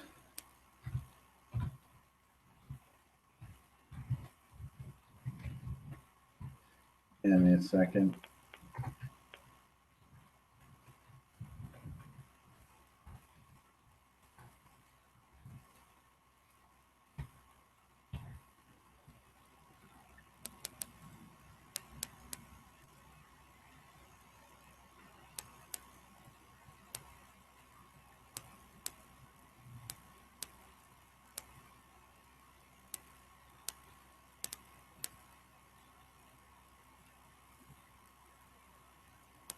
I swear somebody's fucking trolling.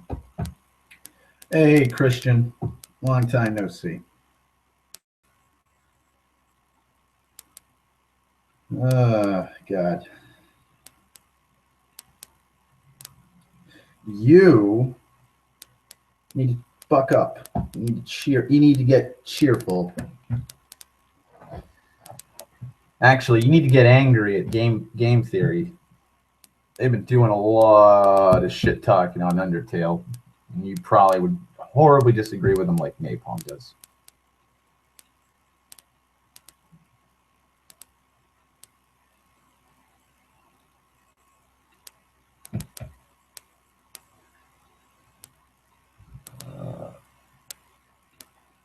Oh, you son of a bitch. Come on.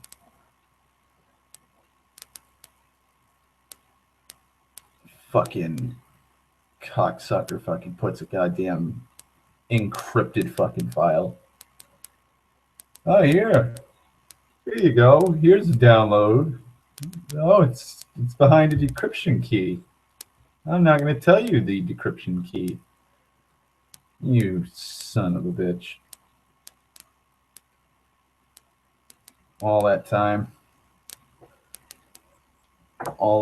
and waiting. Fucking, actually, how long has it been?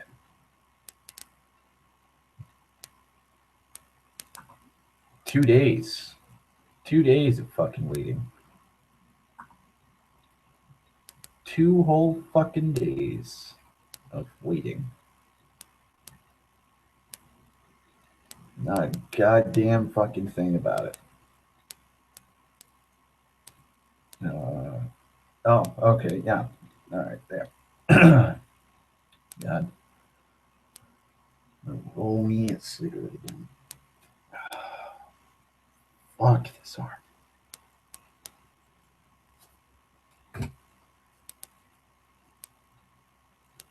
No. His Undertale theories are fucking stupid. And I've yet to play Undertale, and I think they're stupid. Some of them are just downright insulting.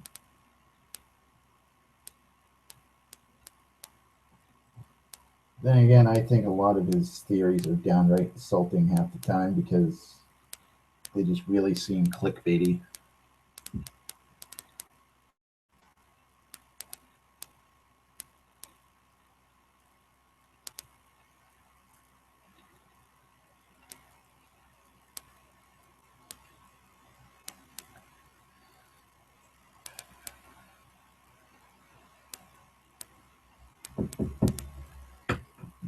Alright.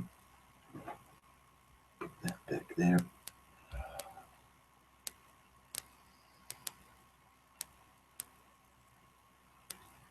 God, my body's just fucking falling apart. God damn.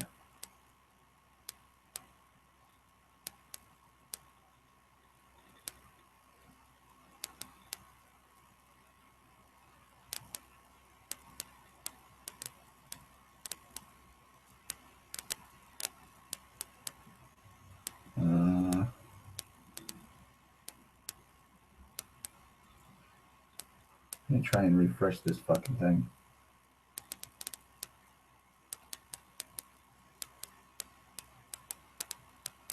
Got ahead of myself. Yeah, Link is dead. Yeah. That fucking goddamn video. Link's dead because reasons. Masks. You know. Masks. It's like, okay.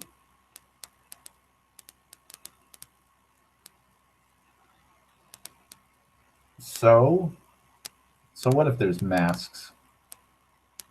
Oh, well, all the people you use masks on are dead. There's a Link mask. That means Link's dead. Not entirely. Because that would mean Link died. And if Link died, then why aren't we using his mask to play as Link? Like, your theories kind of just start falling apart when people start questioning it. Like, before, there were some fucking good theories, like how fast Mario is compared to Sonic. Game-wise, not like lore-wise. Shit like that worked. Shit like that made a little fucking modicum of sense when you talked about it. But then there's other ones where it's like, oh god. I'm trying to think of fucking one of them off the top of my head that I can actually remember in full detail. Like the science of the science with Austin. He was part of Shoddy Cast. Like, he does shit like fucking Matt Pat, but he actually does the math and the work. And he has a basic understanding of the shit that he's talking about. And he's not making grand, bold theories. He's just pointing out the insanity of it. Like the stim packs from Fallout 4, or just Fallout in general, they don't make any goddamn sense. Microfusion cells, they don't make any goddamn sense. Like, he brings up real world possibilities of that could feasibly do what they do in the game, but that would be so fucking technologically advanced and superior to what we have now, it still doesn't make any goddamn sense.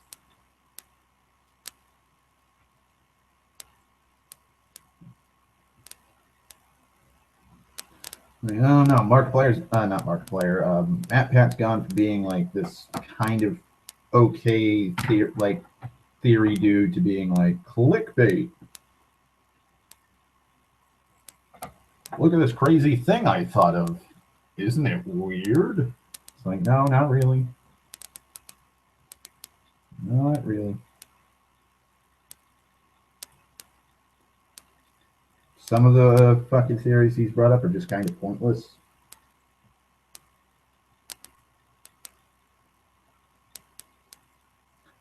Like, oh, fuck. I'm trying to think of one.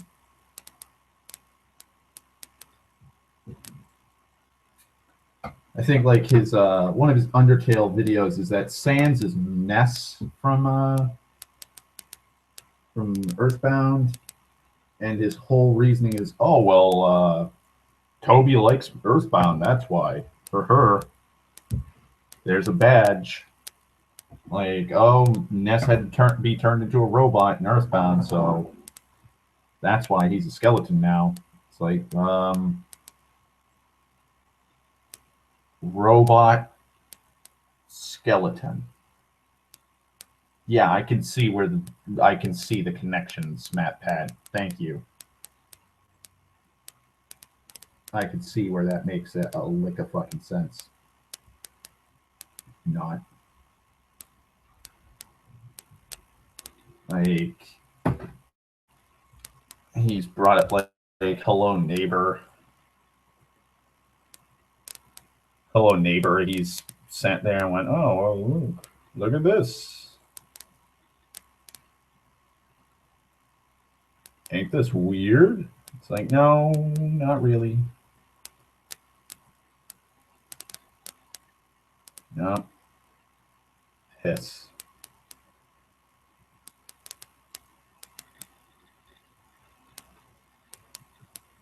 Oh, come on, fucking link. Highlight. Close.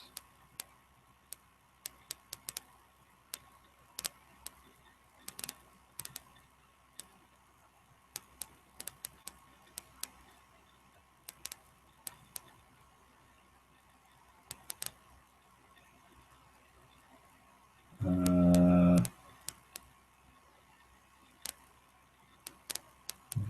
1046.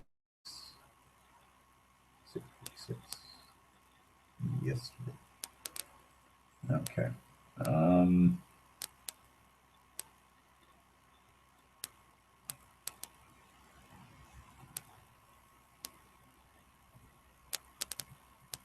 Try and think of probably going to make a cup of tea because I'm fucking thirsty and I just rolled up another cigarette. No, I need another fucking cigarette because I'm stressed. Give me a second.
God.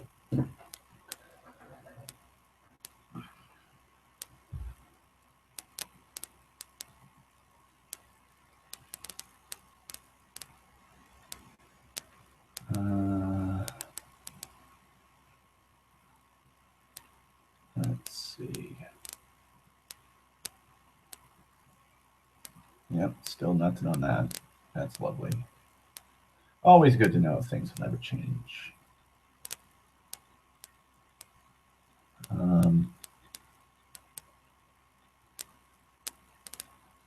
Yep, never going to get a response on there. Never going to get a response on that.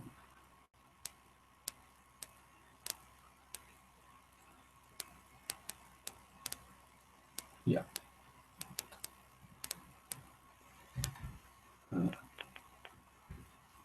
Yo.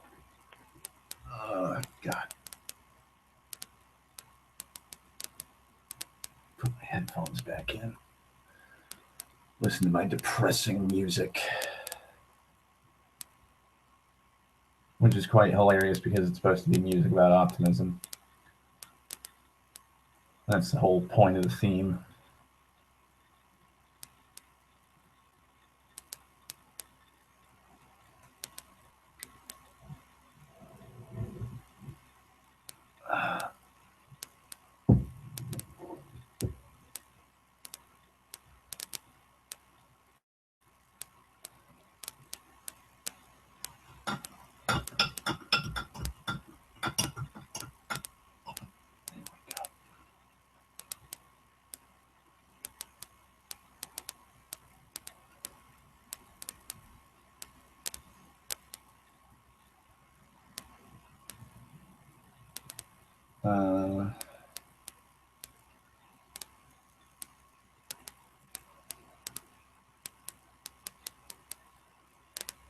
Let's see.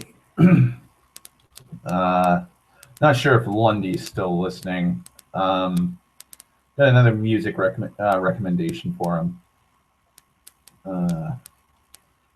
Jeff Wayne's War of the Worlds.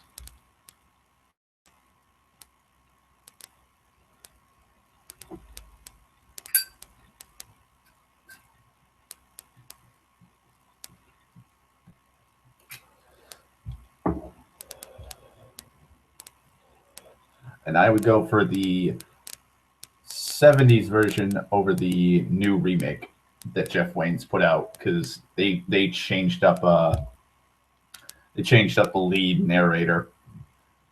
I believe it was Richard Burton was the original narrator, and so they changed it and have Liam Neeson because Richard Burton passed away. And people will know who Richard Burton is if you've ever watched Exorcist 2.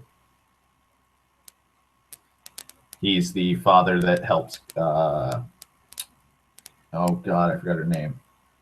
I think it's. Oh God, I can't even remember the fucking name of the chick for that.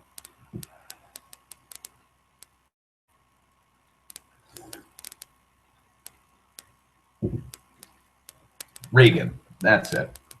Chick's the little girl's name is Reagan. Like, he's the priest that tries saving her, and he has the fucking weird fucking hit thing on. Phil Lynott of Thin Lizzy's in it.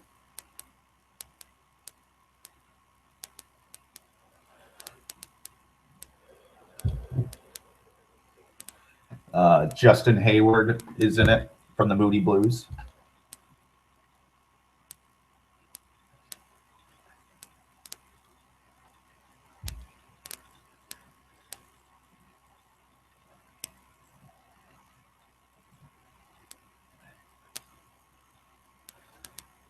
Just really good fucking singers and music. And it's a rock opera, so what's wrong with that?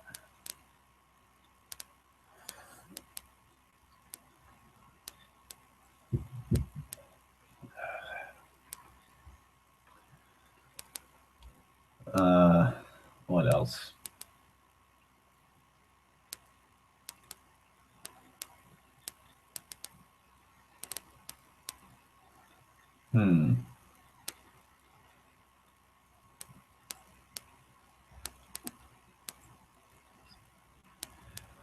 It's also very atmospheric.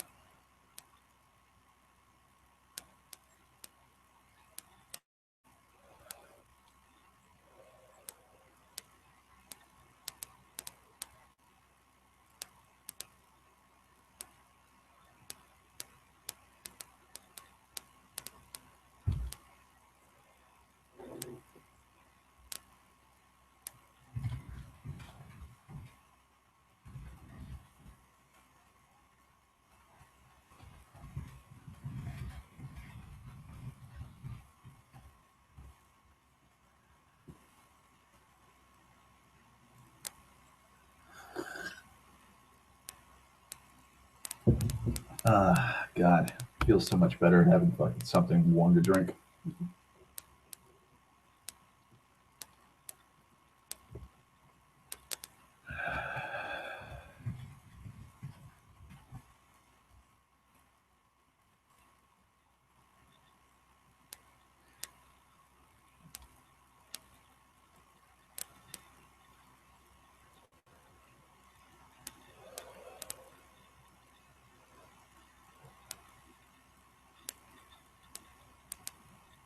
Yeah. Fucking Scooby snacks.